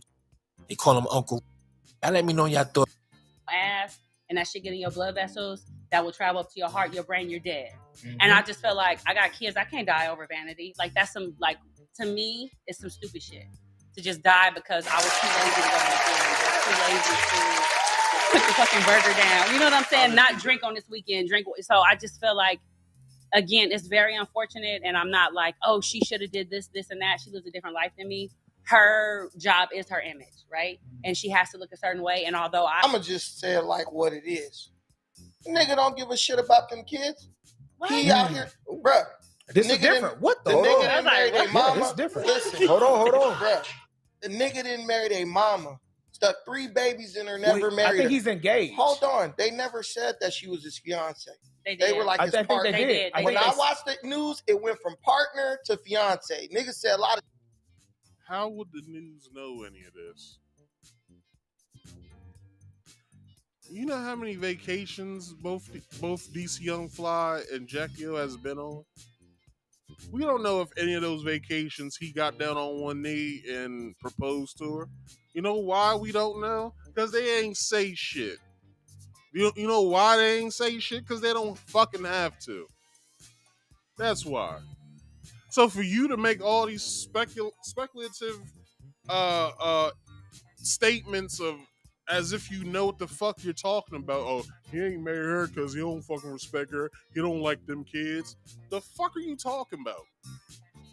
I said last night on the show when he was speaking about this, I said, well, he's in his kids' lives and he also lived with Jackie. This motherfucker said, where's your evidence? Are you fucking high? What do you mean, where's my evidence?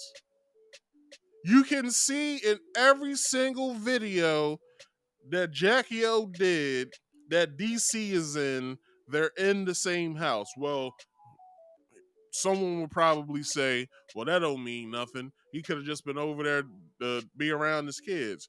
Whatever the fuck he was doing it for. Who gives a damn? Who really cares? Like, who really spends this much time on people who don't even know you exist? Like I said earlier, everybody, this wasn't mainly about Jacky Oh. This is the toxic shit surrounding Jacky Oh. All this toxicity that's surrounding her. Motherfuckers can't even die in peace these days, goddammit. People can't fucking die in peace. Like, it's so many speculations about Jamie Foxx right now. Is Jamie Foxx okay? Is he really blind and paralyzed? What's happening? Well, his daughter said that he's up playing pickleball. Well, the other report said that he's blind in one eye. He's partially blind and he's partially paralyzed on one side. Well, that'll let me know that he had a stroke. How would I know he had a stroke? Because my friend, one of my closest friends, had a stroke at 18. What happened to him afterwards? Well, he's partially paralyzed on his right side, or is it? No, yeah, his right side, and the motherfucker had to learn how to walk and talk again after all that had happened.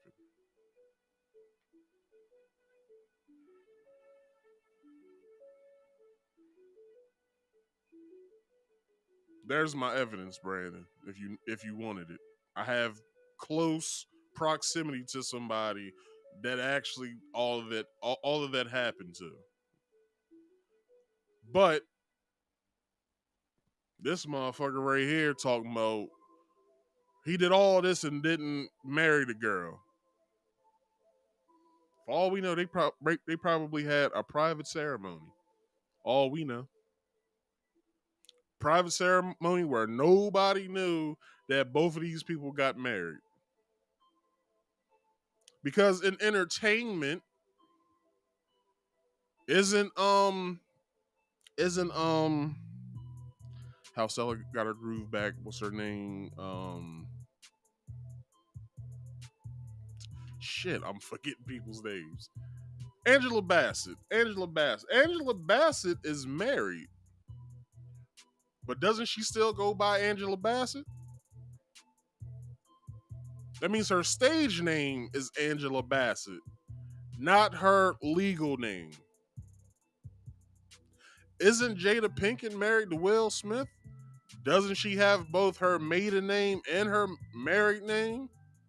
Or would that be her maiden name or her surname, I should say, and her last name by marriage also? Isn't she known as Jada Pinkett Smith legally and entertainment wise? Who are some other married people out here in entertainment?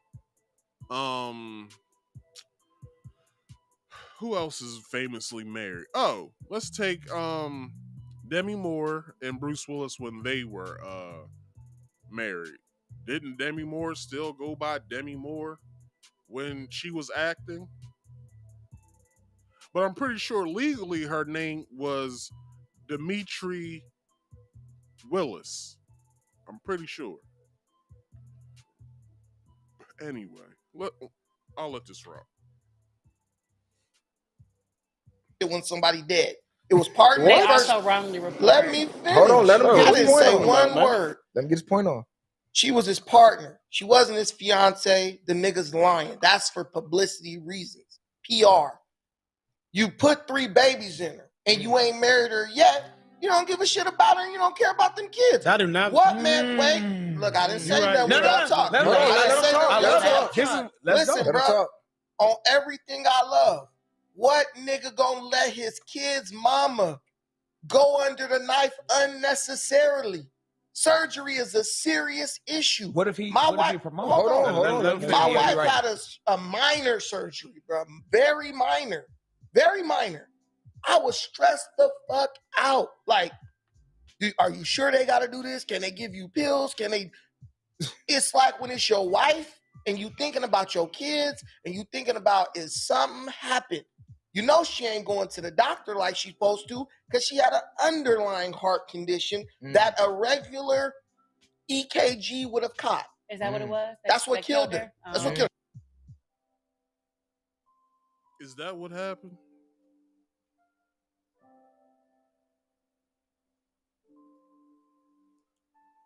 Paging Dr. Brandon, is that what happened? Because anybody can speculate anything that they want. Anybody can.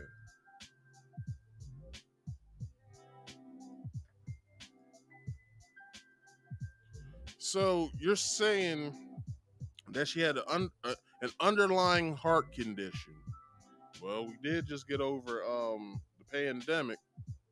I'm pretty sure with her traveling this place, that place, taking, if she did the medicine, I'm pretty sure that would have came up if she had these underlying heart conditions.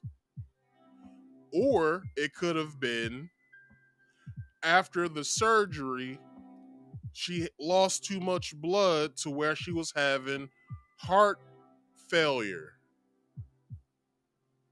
That's a speculation too. Too much loss of blood, heart failure. But guess what? We don't know what the fuck the cause of death was because the Miami PD nor the Miami Medical Examiner's Office has yet to come out and say what was the cause of death. So we're just making speculative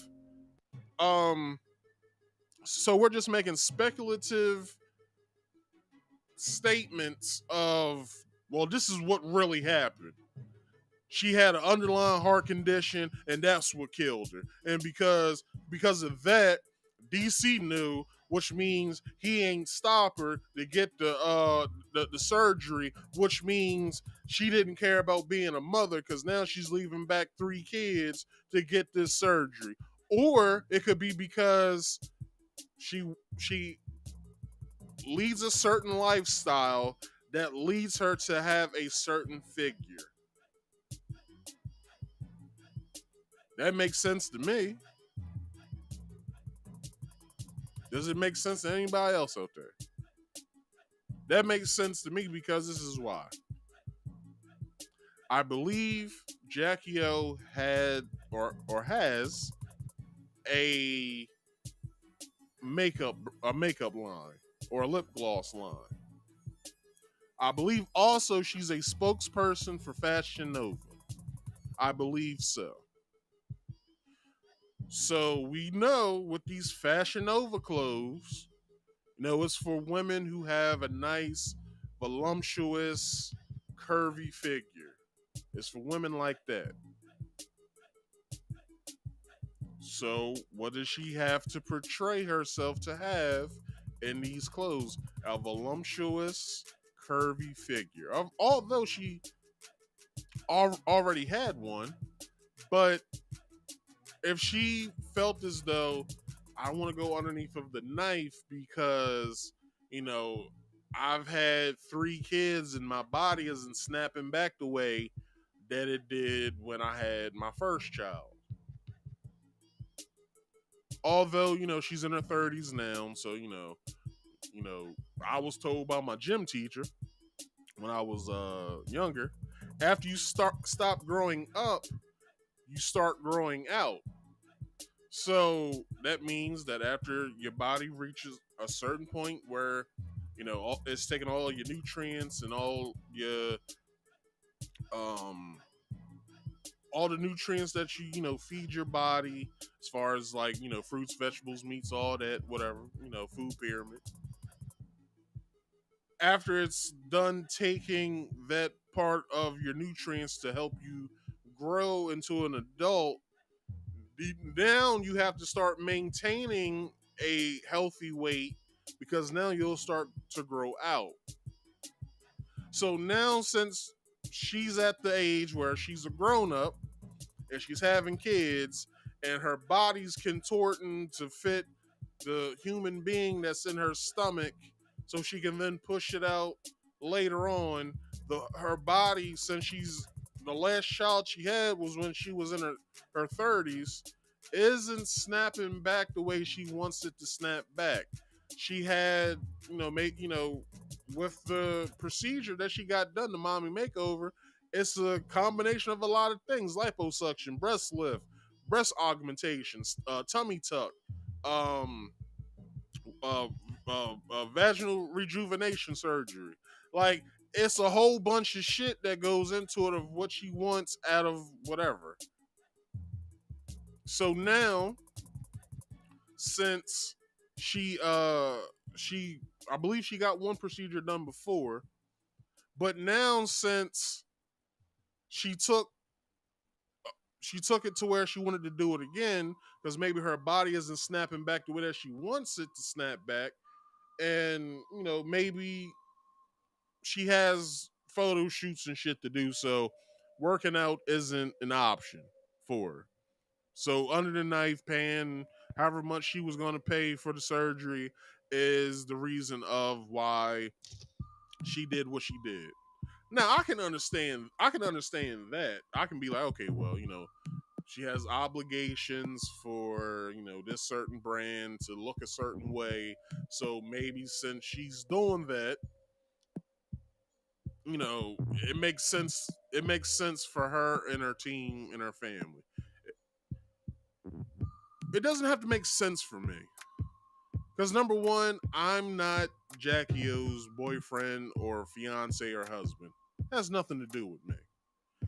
Now, for DC Young Fly, if he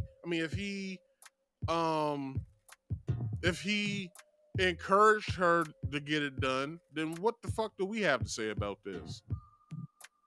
Or let's say he didn't encourage her to do it. Maybe he told her, I like you the way that you are. But if that's the obligation of what you have to further your business, what can I say about that? But nobody wants to hear these types of conversations. Everyone wants to be right nowadays. I can be wrong. I don't give a fuck about what I'm saying right now. I could be entirely wrong right now. But guess what? I'm making a different argument than what everybody else is. Everyone else sounds like they got a script and they're reading from it. Everything that Brandon's saying right now is a lot of things of what other people are saying as well. So it's like, what did y'all get, a script that I didn't see somewhere? Is there a website I'm supposed to collect my talking points from? Brandon, you are one of many people who has said the same exact thing.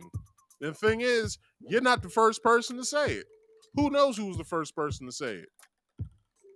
But you're not the first person to say, oh, well, she didn't have to get the surgery because she has an obligation to her kids. It's like,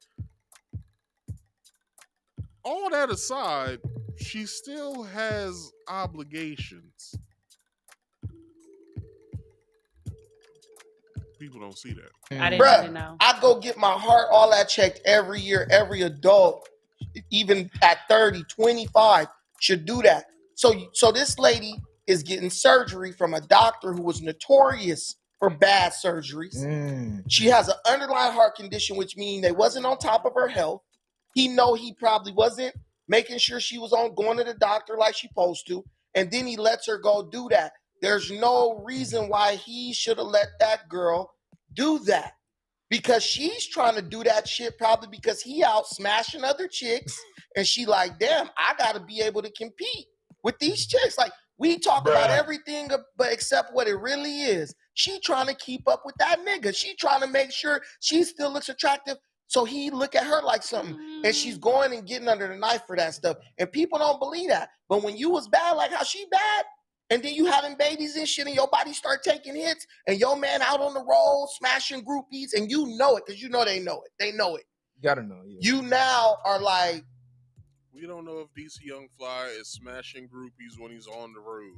Honestly, the 85 South show podcast live shows are on Sundays. You know why it's on Sundays? Because Chico, Clayton, DC, and Carlos all have obligations to do certain clubs or theaters between Thursday and Saturday because they're comedians. So not only do they have to buy two plane tickets to go to where they have to be between Thursday and Friday, they also have to have another ticket to fly to the city of where they're going for the 85 South show. So we don't know if DC got that much time to be fucking on groupies if he has to get on planes. Let's say he has to get on planes early in the morning. Honestly, I think he's on tour now. Well, both the three-headed monster tour, and I believe he's on another tour with Mike Epps or something like that. So it's like, first, with being a comedian, you have to do certain shit before you get to the venue. Number one, you got to promote the show even before you get to the city. Number two, you got to do press. You got to do television, and you got to do radio. Now, after that, I'm pretty sure they have to go at a certain time to the clubs or theaters to do sound check. After they do sound check, they're waiting on going to the show. So what much time do they have, or would he have, within, let's say, like a 4-hour window? He's probably hungry, probably sleepy, wants to get some sleep before he goes on stage that night. Maybe afterwards when it's all said and done, when he ain't got to do all that shit the next day, maybe he's just chilling out, watching TV on his phone. Gotta remember, he is an internet influencer personality, so he has to do that shit as well. So how much time do you think he has within a minuscule amount of time that he's fucking with groupies?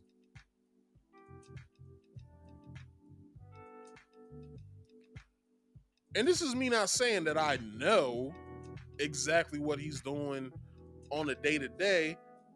I'm doing what you're doing, Brandon. I'm speculating. What about me? What do I gotta do to get him to look at me like he once did? That's on the man. And these women is out here choosing these goofball ass dudes because they got money. He's a damn goofball. And I can't call a man a goofball for being a comedian.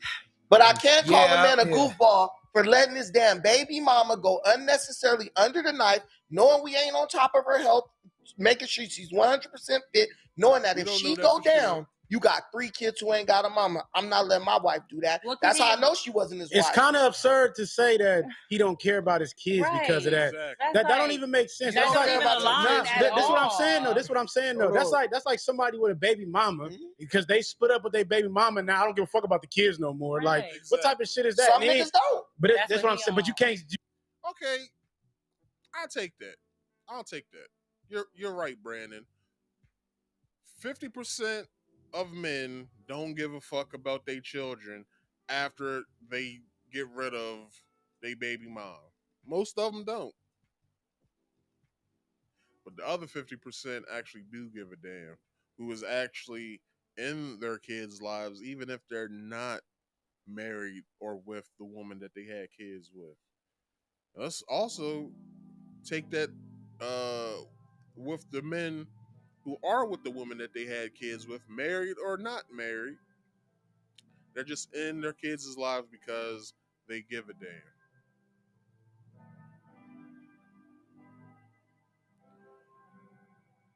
So, only thing I have to say before I continue this video is,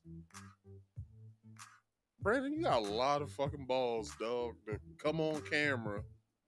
You're worse. You're worse than Tasha K.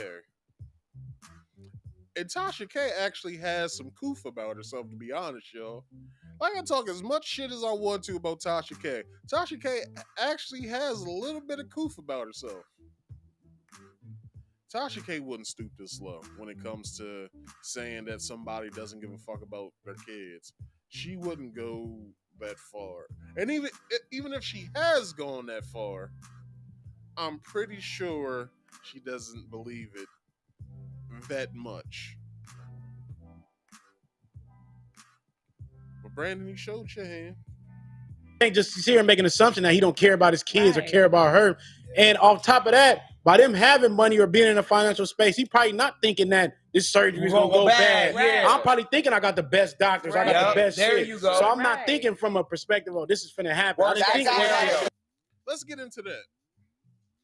So the dude Zachary Oka, the surgeon who performed his surgery, a lot of people had a lot of shit to say about that. How he got bad reviews and how it's a lot of women that's on the forums, I guess, on the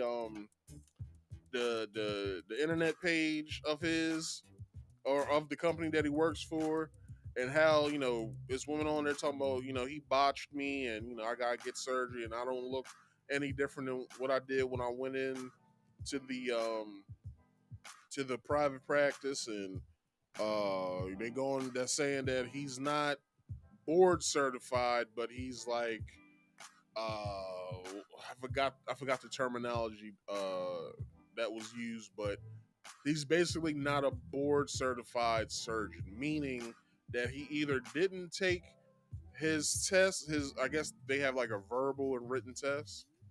I guess he hasn't taken that test yet, but while he's under supervision, he's allowed to perform those surgeries. I.e., such as like a welder, you go through an apprenticeship. I.e., such as someone who is a butcher, you have to go through an apprenticeship. I.e., just like a mechanic, you have to go through apprenticeship before you're released to do shit to people's shit.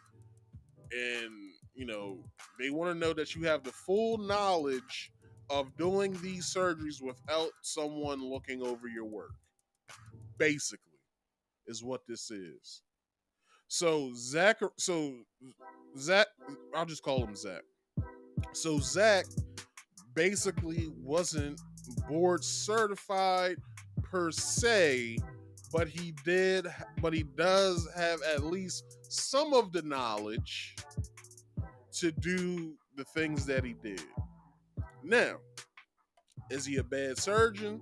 Well, if there's people on there giving bad reviews saying that, you know, he botched my surgery and now I have to go through different surgery to correct his work and blah, blah, blah. If that's the case, then I would say that the man probably only been doing this shit for a handful amount of years. And he doesn't have the basic, or he has the basics. He just doesn't have the field knowledge of, you know, seeing shit. Okay, well, I cut here, after I cut here, blah, blah, blah, blah, this, and that. Maybe he has to have someone who's certified to go in with him, like, okay, cut there. Not too far. okay, now that you have, the stomach open now, it's time to then make your other incision so then you can pull and get this amount of skin down here, and then you can sew that up so you can move on to your next I don't know what they would say, your next part, I guess, which would be probably the breast. I don't know. So it's like how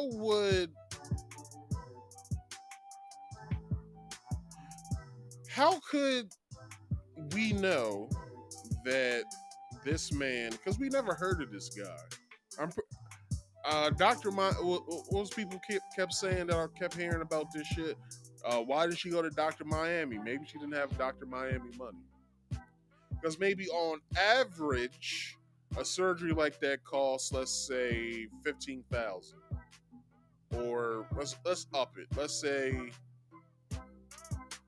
that surgery cost all of like $40,000, right? Well, you won't be getting those numbers from Dr. Miami. You know why? Because Dr. Miami has a name. Dr. Miami has a TV show. So he won't be charging the same amount as a regular surgeon will because he has a household name. So a $40,000 surgery for Dr. Miami will probably cost somewhere around like $85,000, $90,000. Maybe. Just whatever. I'm just spitballing right now. So with that being said, it's like, okay, pay for what you get. I'm not insinuating anything, but a lot of people were saying that Jacky had doubt before going into the surgery. If she feels as though that could have saved her life, then she should have went in with it. But maybe, let's say whoever, I don't even want to bring these people. I don't even want to bring. Fuck it. I'm bringing it in there. Let's say Fashion Nova did a deal with this private practice to go. We have a model that we want to start shooting within the next couple months. So we would like to get her in here to get, she's a mom of 3, so she might have some areas where she wants to, look better and tighter. So, we'll set up a meeting for you guys so y'all can talk about what she wants to do, and y'all can go from there, right? Because people kept saying that Zachary Oka and Jacky Oh had some sort of like deal going on or whatever. Like, I don't know if it was for the surgery or if it was for her to promote his business or whatever. I don't know. But they were saying that they had a deal going on. So if Jacky Oh signed some, I don't know, endorsement deal for the private practice to do her surgery, then that would also entail that she has some sort of obligation to do it. Could she have been sued for her backing out? Maybe she could have, but at the end of the day, who cares? Maybe she could have just been like, well, fuck it, let's hold that off. Let's hold the summer shoot off for a while. Let me get myself right. Let me get in the gym, and then let's say I'll take a fall line shoot instead of a summer line or whatever. Who knows what could have happened? It's all these what ifs going on. All these what ifs. And no one knows what happened because, number one, we haven't gotten the information. And number two, Jacky's dead because of someone's fuck up. That would be Zach Oka. His fuck up that he did. Maybe he wasn't doing exactly all the shit that he was supposed to be doing. Maybe he was cutting corners. Because you gotta remember, just because you go to a US certified surgeon doesn't mean that you're getting the best care. Now, I won't say you going overseas or out of country for it as well. I won't say that those people have the best of you know of it all. Like most of those women are coming back botched as well, going to the Dominican Republic or Cuba or wherever the fuck, or to Mexico or to South America, and a lot of the protocols that we have here, they don't have in those countries. So some of those women are coming back looking botched, or um or they're dying on the table because the surgeon over in South America didn't give the person the correct amount of anesthesia to not feel the shit or whatever. Or let's just say that the surgeon did all of his due diligence, but he still fucked the surgery up to where she had complications when she left. Let's just say that happened as well, because that happens just as much. But everybody wants to be a smart guy. Now, I had to edit it and stuff, but make sure y'all go to that channel, The Viral Way Podcast, all right? Now, only thing I got to say is, at the end of the day, it's thinking enough money to go get. She should have did a. All right, so we're done with that, and I can move on. So, all right, so here is the light beyond the darkness of all the toxic clouds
Testing, testing. Can you hear me?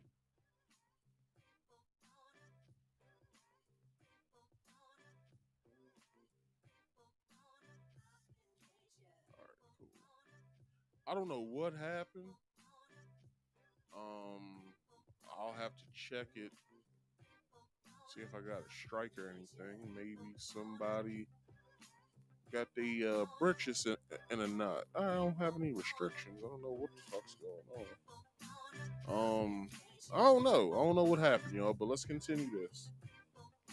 My mainframe here for my audio that froze and everything else is fine. I don't know what the hell's going on.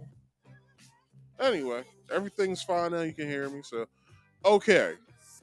So moving on, DC Young Fly, by way of TMZ, DC Young Fly breaks his silence on Jacky Oh's death in a heartfelt message.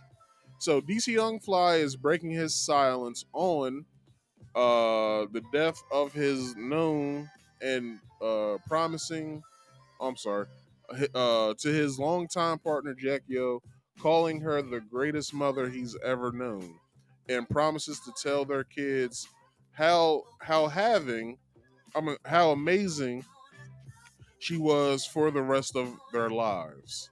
DC took to Instagram, posting a series of photos of their family and writing, I wasn't in no rush to post this because I want it to be a dream so bad, but every hour I'm reminded of reality. So I want to make sure I applaud you in the proper manner. All right. So I believe I have. Yes, I do. I do have it. So that's the picture that he posted along with other series of pictures. And he states, I wasn't in no rush to pull. I already said that. Where am I at in here? Let's see. Okay, proper manner. That would be.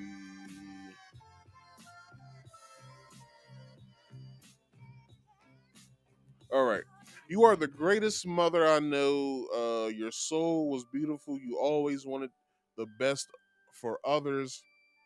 And I admire how our family love each other. Never had to worry about our kids loving each other because you were on top of that. You don't, we God fearing and we are grounded by the Spirit. We never question the higher power.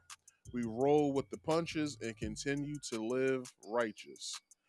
We'll always tell our kids how much, how much an amazing person you were, especially a great mother.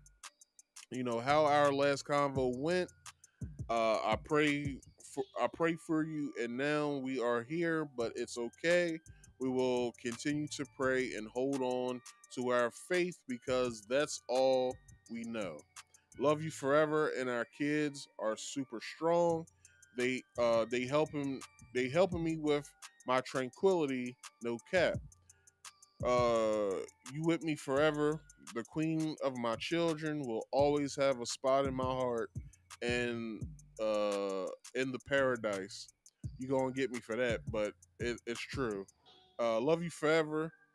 Just know we going harder than ever, and God is in control, and He got us covered. So that was his heartfelt message to Miss Jacky Oh. So so yeah, man. This is the light through it all. DC was able to, stop all the naysayers and everybody that's out there just talking shit about him and his late girlfriend or fiance, I should say.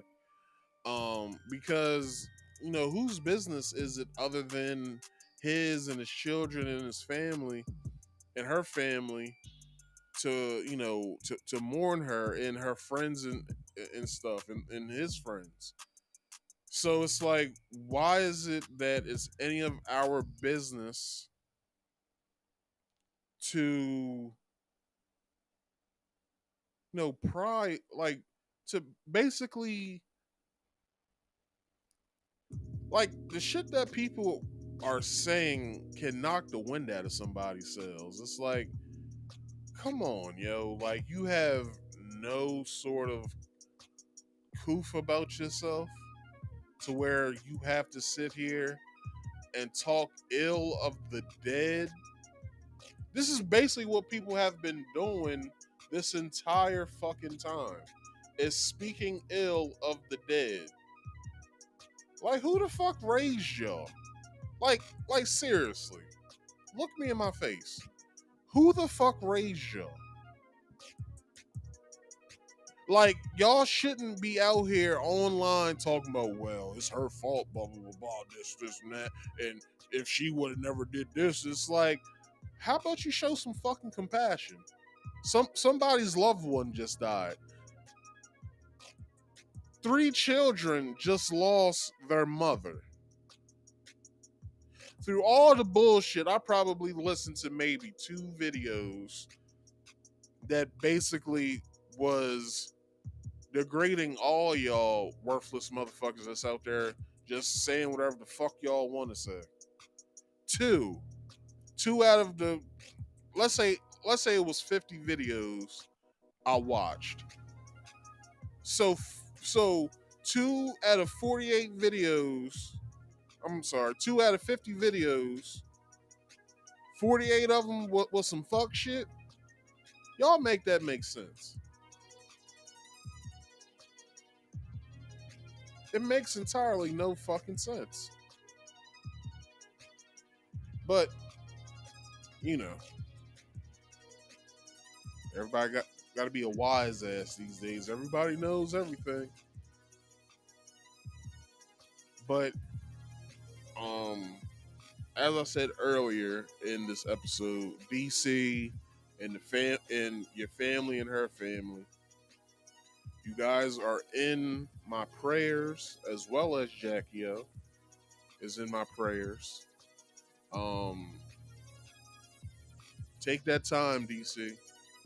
Take that time that you need, man. Like, maybe you have to be on tour, but I'm pretty sure now everybody knows and realizes that, like, you're about to be a different person now. Like, you're really about to be an entirely different person. Because not only now do you have to worry about your kids more now because you are the primary parent, but it's like, DC, take your time, dog. All this is everything that you got going on is going to be there later. You ain't got to worry about anything. I'm pretty sure your family, as well as her family, got your back when it comes to taking care of y'all's kids. So take your time, dog. Don't do anything that you don't feel as though that you have to do. All right? So with that being said, people, that concludes today's main topic of the day. But I do have one more random topic of the week. And that random topic is, which the overview for this is, it's a pedo ring going on Instagram, if you guys didn't know. So with that being said, I get this article, from The Verge, and it's titled, well, I messed the title up a little bit, but it's in the description box. Instagram's algorithms are promoting pedophile networks. So this is exactly what the hell is going on when I speak about that. This is exactly what's going on.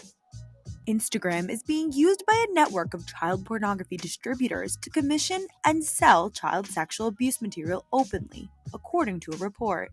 The distributors use Instagram's algorithms and hashtag system to promote content to users. The posts themselves do not present direct images of child pornography, but instead content menus, which offer links to websites that can be used to purchase the content, including Telegram groups and Discord servers. The distribution of child sexual abuse material violates most websites' terms of service and federal law.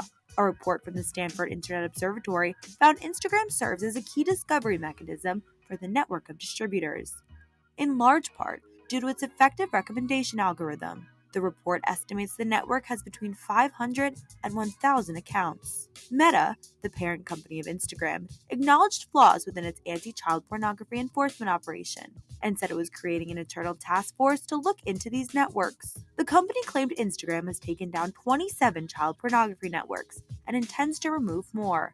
It has also blocked thousands of hashtags used to sexualize children and restricted the platform from recommending search terms associated with sexual abuse.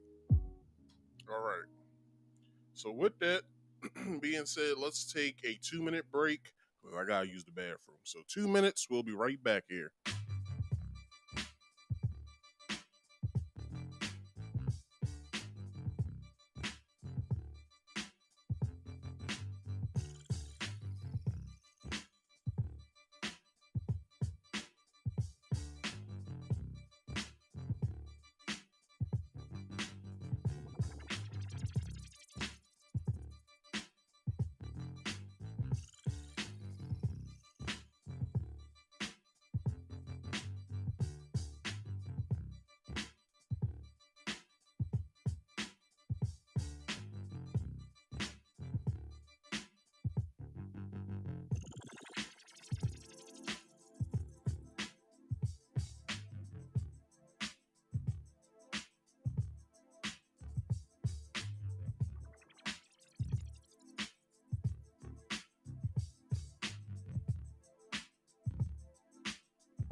All right.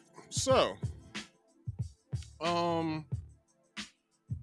if you guys haven't heard this yet, I suggest y'all do your Googles and try and find this, because this was buried. I heard this from another podcast, and I read some articles about this, and I was really disgusted by all of this, and this is why.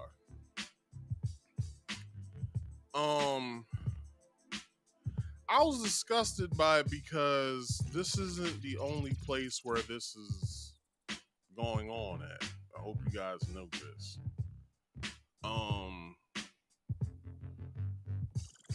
Not only that, if you guys don't know your symbology at all, when it comes to pedophilia, if you got kids, you need to know this. So on the left side, those are boy symbols for pedophilia. On your right side, you have your girl symbols for pedophilia. And then in the middle, you have Instagram. And you might be asking, what does Instagram have to do with any of this? Well, let's read the article. Instagram's algorithms are actively promoting networks of pedophiles who commission and sell child sex abuse content on Meta's popular image sharing app.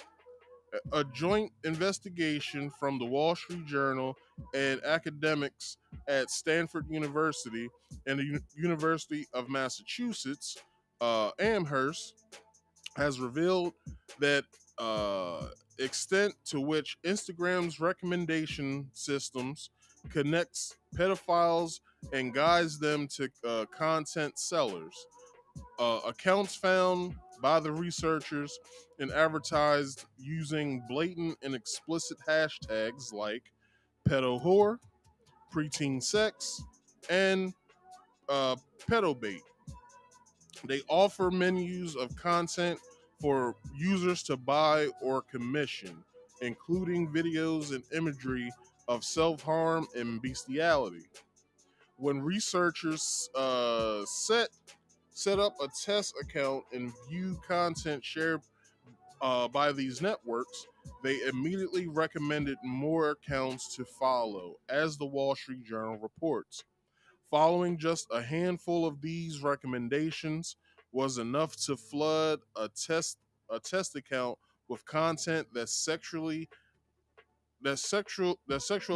children.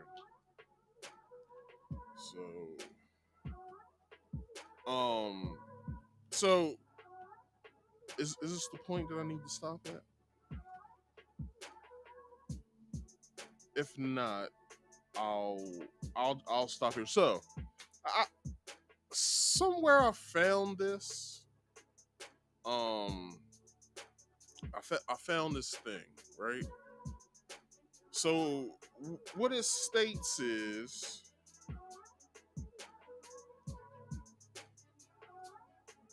so it says this.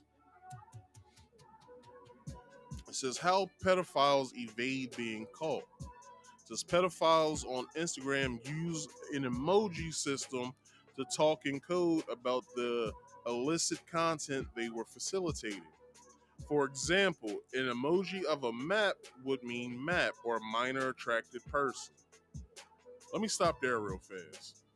If you guys go and look at my video that I did, this is probably back in 2020, like early 2020, I did this show.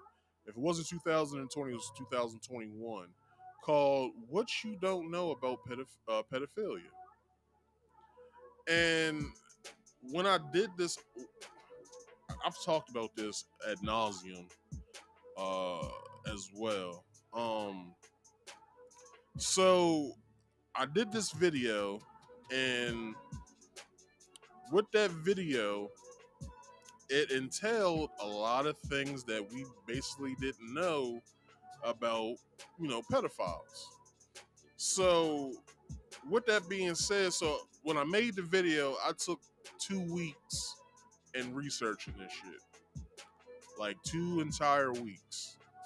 And I watched this disturbing ass documentary where it was basically like the directors or producers, or let's just say cameramen. The cameraman was following around these pedophiles in this little small town. I believe it was in like Utah or something like that.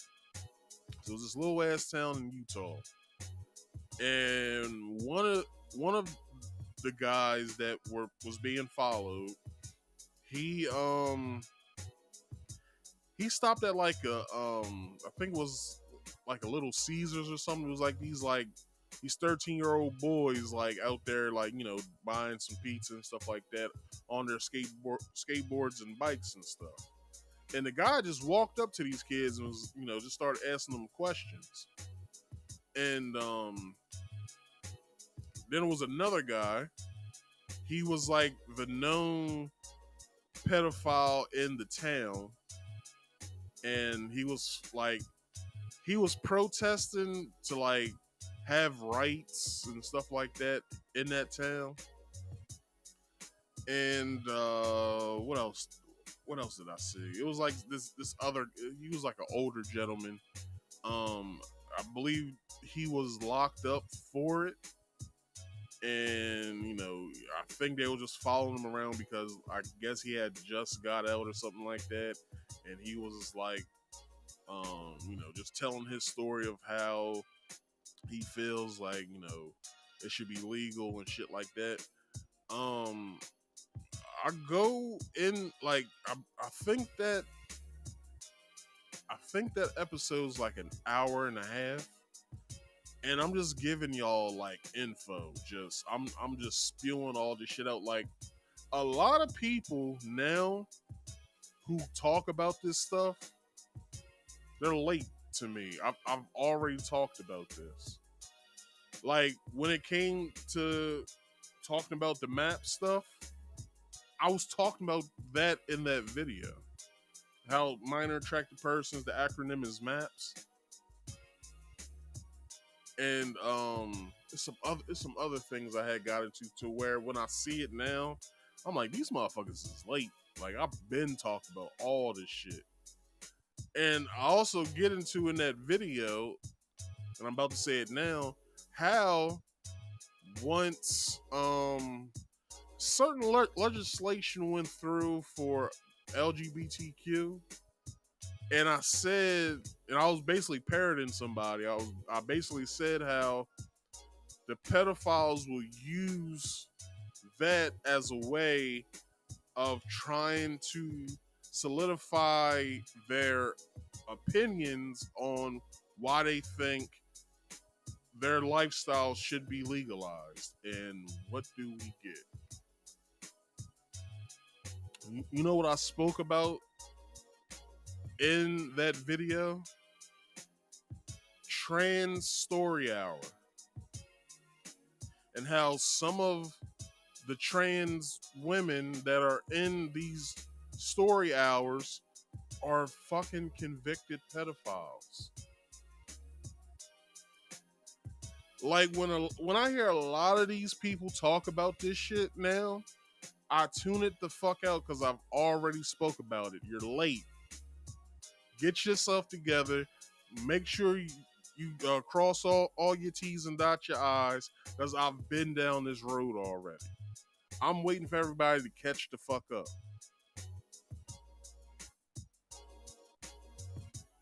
Like, I don't understand how people are just learning about this information. Let's keep going. A cheese pizza emoji would be abbreviated to mean CP or child porn. I'm probably about to get taken off YouTube right now. Accounts would often identify themselves as sellers or S3LLER and state that ages of the children they exploited by using language such as a chapter 14 instead of stating their age more explicitly. Instagram crackdown. Even after multiple posts were reported, not all of them would be taken down. For example, after an image was posted of a scantily clad child. My nigga, I've been saying this shit.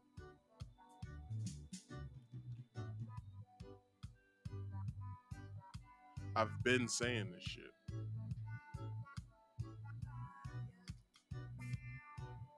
Let's continue this article. In response to the report, media said it was setting up an internal task force to address the issues raised by the investigation. Child exploitation is a horrific crime, the company said. We're continuously investigating ways to actively defend against this behavior. Meta noted that in January alone, it took down 490,000 accounts that violated its child safety policy, and over the last 2 years has removed 27 pedophile networks. The company, which also owns Facebook and WhatsApp, said it's also blocked thousands of hashtags associated with the sexualization of children and restricted these terms from user searches. Alex Stamos, head of Stanford's Internet Observatory and former chief secretary, or is chief security officer, sorry, for Meta. Stanford's told the Wall Street Journal that the company can and should be doing more to tackle this issue. That a team of 3 academics with limited access could find such a huge network should set off alarms at Meta, said Stamos. I hope the company reinvests in human investigators in addition to problems with Instagram's recommendation algorithms. Let's stop there real fast because that is true. When you go onto your recommendation page, let's say you like one of those Instagram models, your whole entire recommendation page is going to be a whole bunch of women that look like that one Instagram model that you just liked. Like, why doesn't it have like a nuanced type of search, like food and all, like, or why isn't it in categories? Like, why don't you do that, Instagram? Like, it's in categories on Facebook. Why not put it on Instagram as well? But that's just my take. But anyway, let's keep going. The investigation also found that the site's moderation practices frequently ignored or rejected reports of child abuse material. The Wall Street Journal recounts incidents where users reported posts and accounts containing suspect content, including one account that advertised underage abuse material with the caption, "This teen is ready for pervs," only for the content to be cleared by Instagram's review team or told in an automated message because of the high volume of reports we received. Our team hasn't been able to review this post. Meta told the Journal that it had failed to act on these reports and that it was reviewing its internal processes. The report also looked at other platforms, but found them less abnormal to growing such networks. According to the Wall Street Journal, the Stanford investigation found 128 accounts offering to sell child sex abuse material on Twitter. Less than a third the number they found on Instagram, despite Twitter having far fewer users, and that such content does not appear to proliferate on TikTok, which is a fucking lie. I did a show. If you go in my various amounts of videos that I've done, I did a show about TikTok. I just recently did a show about TikTok not too long ago, but I did another show about TikTok talking about this very same thing, pedophilia being on TikTok. And this is the number one app that all the kids are on. And you as parents are allowing your kids to be exploited. So much so, within the article that I read in that video, it was this dude, because I guess you could do like Cameo, like Cameo, Cameo, like side by side videos or whatever. Like, you see a video that you like that you want to do a cameo with, like you can like say like somebody's doing a dance and you want to be next to them in your video doing the same dance as them. It came to a point to where it was a couple weirdos on TikTok that was doing these cameo videos, but they wasn't doing the dances. They were sitting there like just looking and like staring, licking their lips and stuff like that, and sometimes touching themselves. But you guys allow your kids to be on these apps. Why? I don't understand how, as a parent, you're not doing your due diligence on these apps. If you guys don't know who do use TikTok, if you don't know, TikTok is tracking everything you do on your phone. That's not to say that Instagram, Twitter, and Facebook isn't doing the same. But you gotta remember, we're at the country that we live in is at odds with China, and if you hear the reports how TikTok is way different in China than what it is in America, then you would know that this is basically it's a psyop. Basically, it's a psyop, and if you have TikTok or if you allow your kids to be on TikTok, you're allowing yourself and your children to participate in a psyop. And everything, happens from there. Pedophile networks, people who want to exploit your kids, exploit you as well.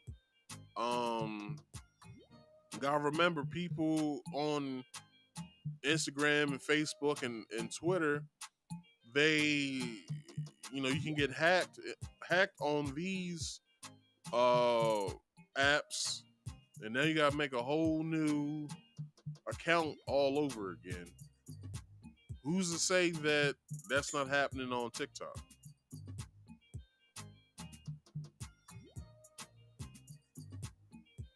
But now it's happening on Instagram, where there is a pedophile ring. So, in the last picture I just showed you, it says the title of what I read to you in that picture was How Pedophiles Evade Being Caught.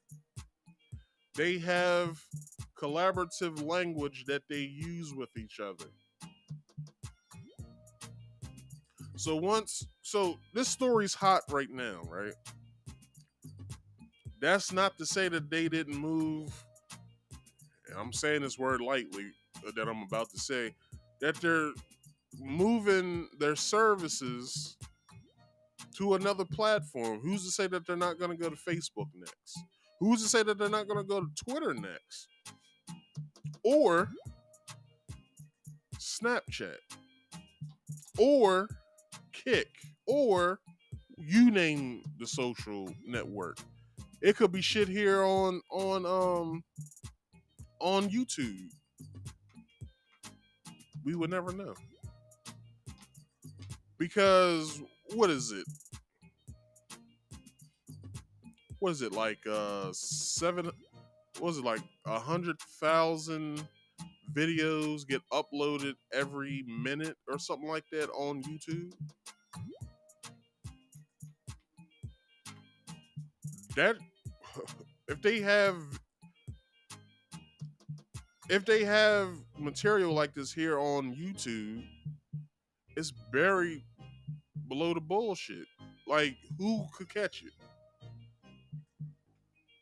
Although they have the algorithm, but let's look at Instagram's algorithm. They didn't catch it. It had to be reports taken to where 2 universities just did like a random study of if we can find shit like this, and they found it. It took 3 academic scholars to do that, and Instagram has a team of what, 10,000 maybe, and you couldn't find this shit. Y'all remember when I showed y'all the video of what Twitter looked like before Elon took it over? Motherfuckers just in there just having fun, drinking wine and having parties, not doing no work. Motherfuckers asking for updates and, hey, yo, this ain't working right, blah, blah, blah, blah. Get pushed to the wayside because they got a massage that they got to go to. They got a yoga class within the facility that they have to get to. Fuck the work. But this is the price we pay when we come on these apps. We're basically, when it goes to that agreement page that you sign off on by hitting agree, by you not listening, by you not reading through all those pages of information of what they're going to be taking away from you, everything that they're going to be tracking on your phone on your behest, and all kinds of shit. We don't we don't look at that shit. We just hit accept and we keep it pushing because we want to use the app. But Engadget tells us that Meta to take action after report finds algorithm promoting pedo content. So Instagram, everybody's favorite app,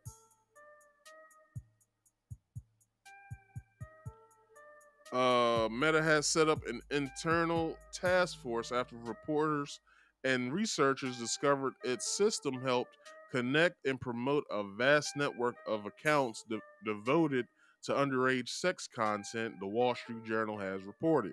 Unlike forums and file transfer services, Instagram not only hosts such activities but promotes them via its algorithms.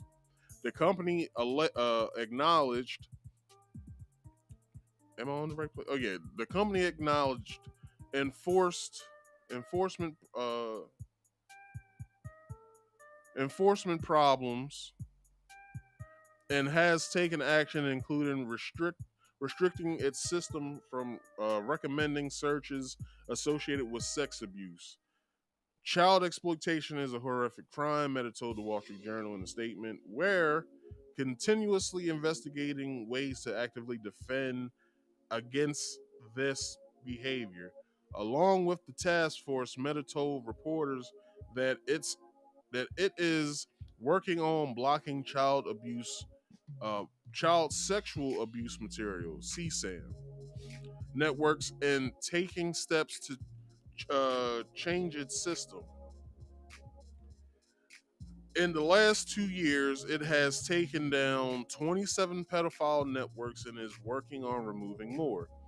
It has blocked thousands of related hashtags with millions of posts for some, and took action to prevent its system from recommending CSAM's related terms. It's also trying to stop its systems from connecting potential abusers and each other after creating test users and viewing a single account. They were immediately hit with suggested for you recommendations of possible CSAM sellers and buyers, along with accounts linking to off-platform content sites. Following just several recommendations, caused the test accounts to be inundated with sex abuse content. Instagram is a on ramp to places on the internet where there's more explicit child sexual abuse, said UMass Research Lab Director Brian Levine. The Stanford group also found that CSAM content is particularly severe on the site. Its internal statistics show that child exploitation appears in less than 1 in 10,000 posts it added. However, until queried by reporters, and Instagram was allowing users to search terms that its own system know may be associated with CSAM material. A pop-up screen warned users that these results may contain images of child sexual abuse that can cause extreme harm to children. However, it then allows users to either get resources or see results anyway. The latter option has now been disabled, but Meta didn't respond when the Wall Street Journal asked why it was allowed in the first place. They never have an answer for that shit. Furthermore, attempts by users to report child sex content were often ignored by Instagram's algorithms and Facebook's own efforts to exclude hashtags and terms were sometimes overridden by the system.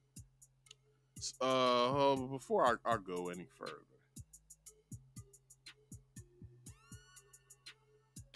I want y'all to read something real fast.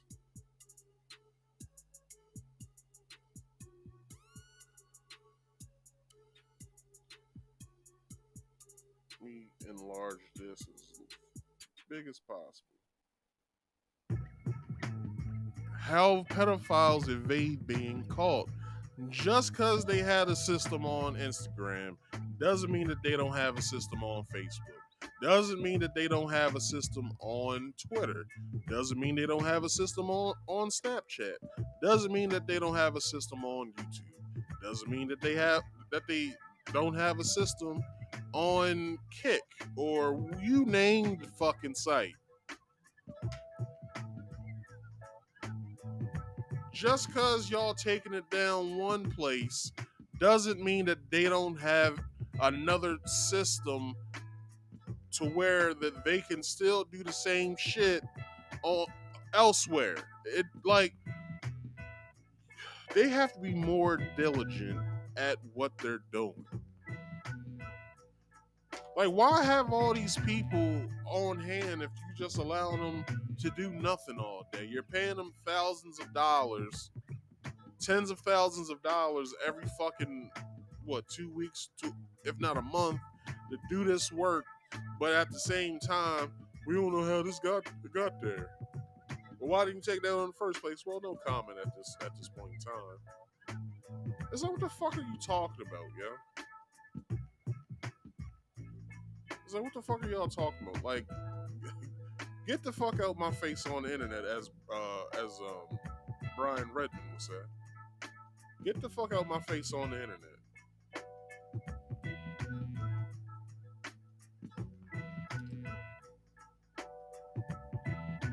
Like, motherfuckers really be thinking that people be stupid. Like, on the real.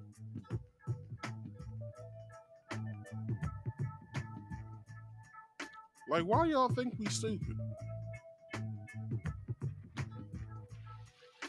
Anyway. Suggesting users try variations on the name.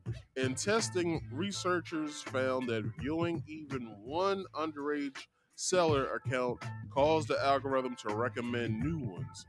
Instagram's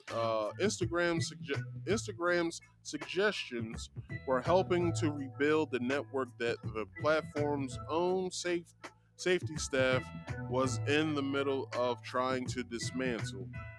A Meta spokesperson said it's currently building a system to prevent such recommendations, but Levine said the time to act is now. And that's all I really got for y'all today. But I will say this for my last words on this topic. People, please do yourself a favor. Please do yourselves a favor. If you have children that are on these apps, monitor them on these apps. Don't have them walking around the house. Don't have them in their bedroom. Like, nah, when you're on that app, come where I'm at so I can see exactly what you're doing. Because you don't know who the fuck is messaging these young ass boys and girls. You gotta remember, it's not as if, when people are on these apps, it's not as if we're giving our age at all. So it's not as if they're separating everybody on these apps. So, if you're from 13 to 17, these are the only people that you can see. Or from 18 to whatever the fuck, 65 plus, you get to see these people. It's not as if these social media apps do that at all. They basically, as soon as you make yourself an account, you can see everything that's on the app. So that means someone that is my age, 34, if not older, can see somebody that looks like they're underage and friend them if they're not like. It's cool if they're a family member, but if it's a child that maybe somebody that you grew up with or whatever, that's not a cool move to be like, oh well, I know your mama. Let me go ahead and friend you. Like, no, that's not what we should be doing. And I will say this: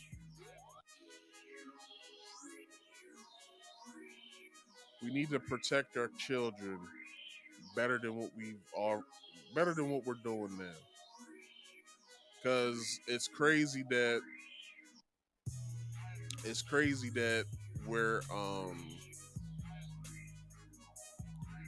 that we have to hear this shit, and it's coming from every app. It's coming from every app. If you guys don't know, like I did this, like I said earlier, I did this talk about on a old I did this on an episode of this show that I did like years back. I think I double back on it with the TikTok thing, and then I'm tripling back on this, and it's Instagram. So I'm two for however many social medias there are. So I knocked down two of the however many. So I basically have to sit here and pay attention to every single last social media that's out there and see if anybody wrote a story about them having some sort of, pedo ring in them.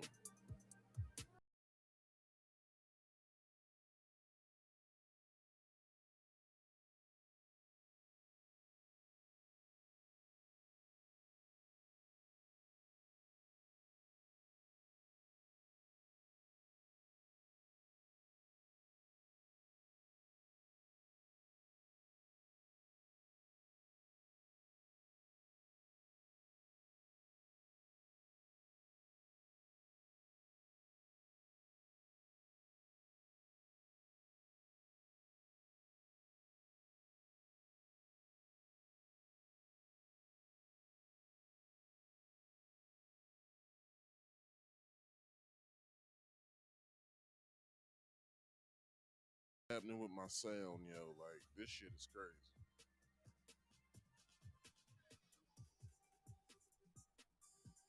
I don't know, man. This is just getting out of hand. Like I don't know what the fuck is going on. I don't have I don't have my VPN rotating I don't know, man. It's just some crazy shit going on with this goddamn with my computer. I don't know what's going on with it. I haven't really fucked with it in like a week, but anyway. Um so as I was saying, we need to take better care of our children.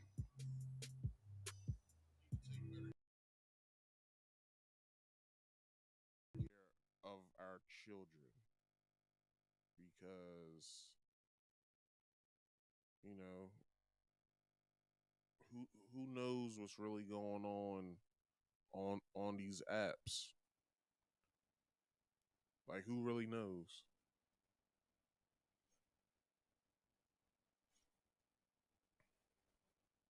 It's just we sign up for these apps and then we're left there to pick up the pieces when something stupid happens.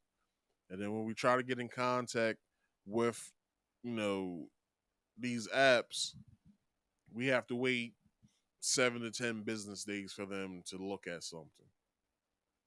And it's like, well, I didn't have to wait 7 to 10 business days for what happened to me. So why do I have to wait 7 to 10 business days for something to be done on my behalf to make my experience on this app that I'm using safe. But, they don't want to hear that shit either. So all you can do is just sit here and wait. But anyway, I want to do a quick summary of today's show. So, start of the show, for the main topic, I talked about Jacky O. So, with that being said, I hope that the family of Jacky O and DC Young Fly, you guys are, holding your head. You guys are making sure that, you guys don't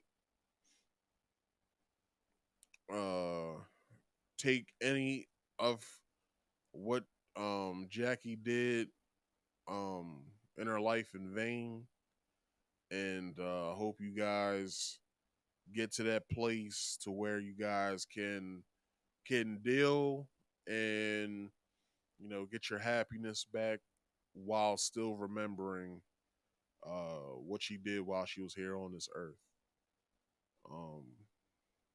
But I want to call some people out real fast. Next to the tarot, the fake tarot readers who couldn't shuffle their cards right, it's a fake medium on YouTube that thought that she contacted Jacky O. I didn't really give that video too much time. I gave probably like 2 minutes of my time, and then I got the fuck off there. I was like, you got these fake mediums, these fake tarot readers that's trying to say that they're getting answers of what happened, but they don't know what the fuck happened. But anyway, with this, last topic, guys, please do your due diligence, read the articles that you have to. Do yourself a favor. Make a burner email, make a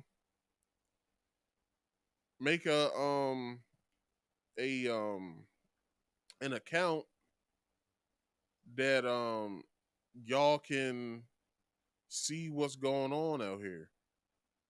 Maybe that'll do some good to actually see everything in front of your face instead of having to speculate what's going on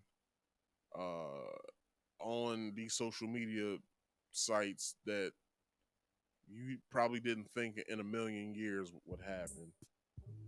So, with that being said, people, that's the show. Hope you guys like this show. Hope you guys share this show. But with that being said, let me get into my theme music and then I will get us out of here. So, people, please follow what I'm saying right now. So starting now, every week, depending on how fast I can get each show together, I might Marcus Speaks Live may flip-flop, or it might stay on the Friday slot until further notice when Marcus Speaks Play comes back. So with that being said, every Friday Marcus Speaks Play at 6:30 p.m. But now until further notice, so Marcus Speaks Live will be coming on either Friday or Saturday, depending on the bulk of what I got to deal with and research and stuff. Depending on how fast I get each show done each week, it'll be at 6:30 p.m. Eastern Standard Time. I did it at 7 today because I thought it would be a good time, but I'll have to recalculate. Maybe I'll do it at 6 next week, so maybe Friday, if not Saturday. But 6:30. Normally it's 6:30. It's 6:30 at either Friday or Saturday, either show, Eastern Standard Time, all right? 6:30 p.m. Eastern Standard Time, all right? If you could, please go and subscribe if you haven't already done so. Hit the bell icon to all if you could. And also go to the description box. Go to my Rumble link. Hit the follow button. I'm not sure how many followers I have on there now. Maybe I should check. Check to see how many followers I have. So I have 10 followers. So the next 15, I'll be able to start to broadcast over there as well. So make sure that you guys do that for me because I would highly appreciate it. All right. So with that also being said, please, if you ever want to call into the show or want to hit the link, you can. It's all that link in the number is always pinned in the live chat, or if you can see the message that I pinned it from. Hit that link if you want. Come up, come to talk about any of the topics that I have presented tonight. Or if you want to debate me, you can. So hit the link or the phone number at 302-283-9791. I repeat, 302-283-9791. Right? But there's always 3 rules when it comes to that, so make sure you guys are on camera at all times. If you don't want to be on camera, that's fine. Answer the question that is back here in the live chat. Make sure you guys answer that because I can't go any further unless you let me know what you want to do. Be on camera in the public or not. But you still got to be on camera here on the backstage so I can see who I'm speaking with. And also, please silence all background noise if you could. And then, other than that, I just want to say to you guys, please like this video, subscribe if you're new here, hit that bell icon, share this to your family, friends, co-workers, respect the social medias. And that's it. The only last thing I have to say to you guys is, hey, focus on getting to the money, because we all know money makes us happy. You know, money makes the world go round as well. So make sure you focus on getting that money. Drink more water for health purposes. Not only health purposes, you know, it's better for you. All the other stuff that you do. Or you can mind your own damn business for mental health purposes. And or if you don't believe anything that I've said tonight, make sure you do your own research. It helps you out in the long run. I have been Marcus. This has been Marcus Speaks. People, I thank you for watching, and I'll catch you guys next week. Peace out.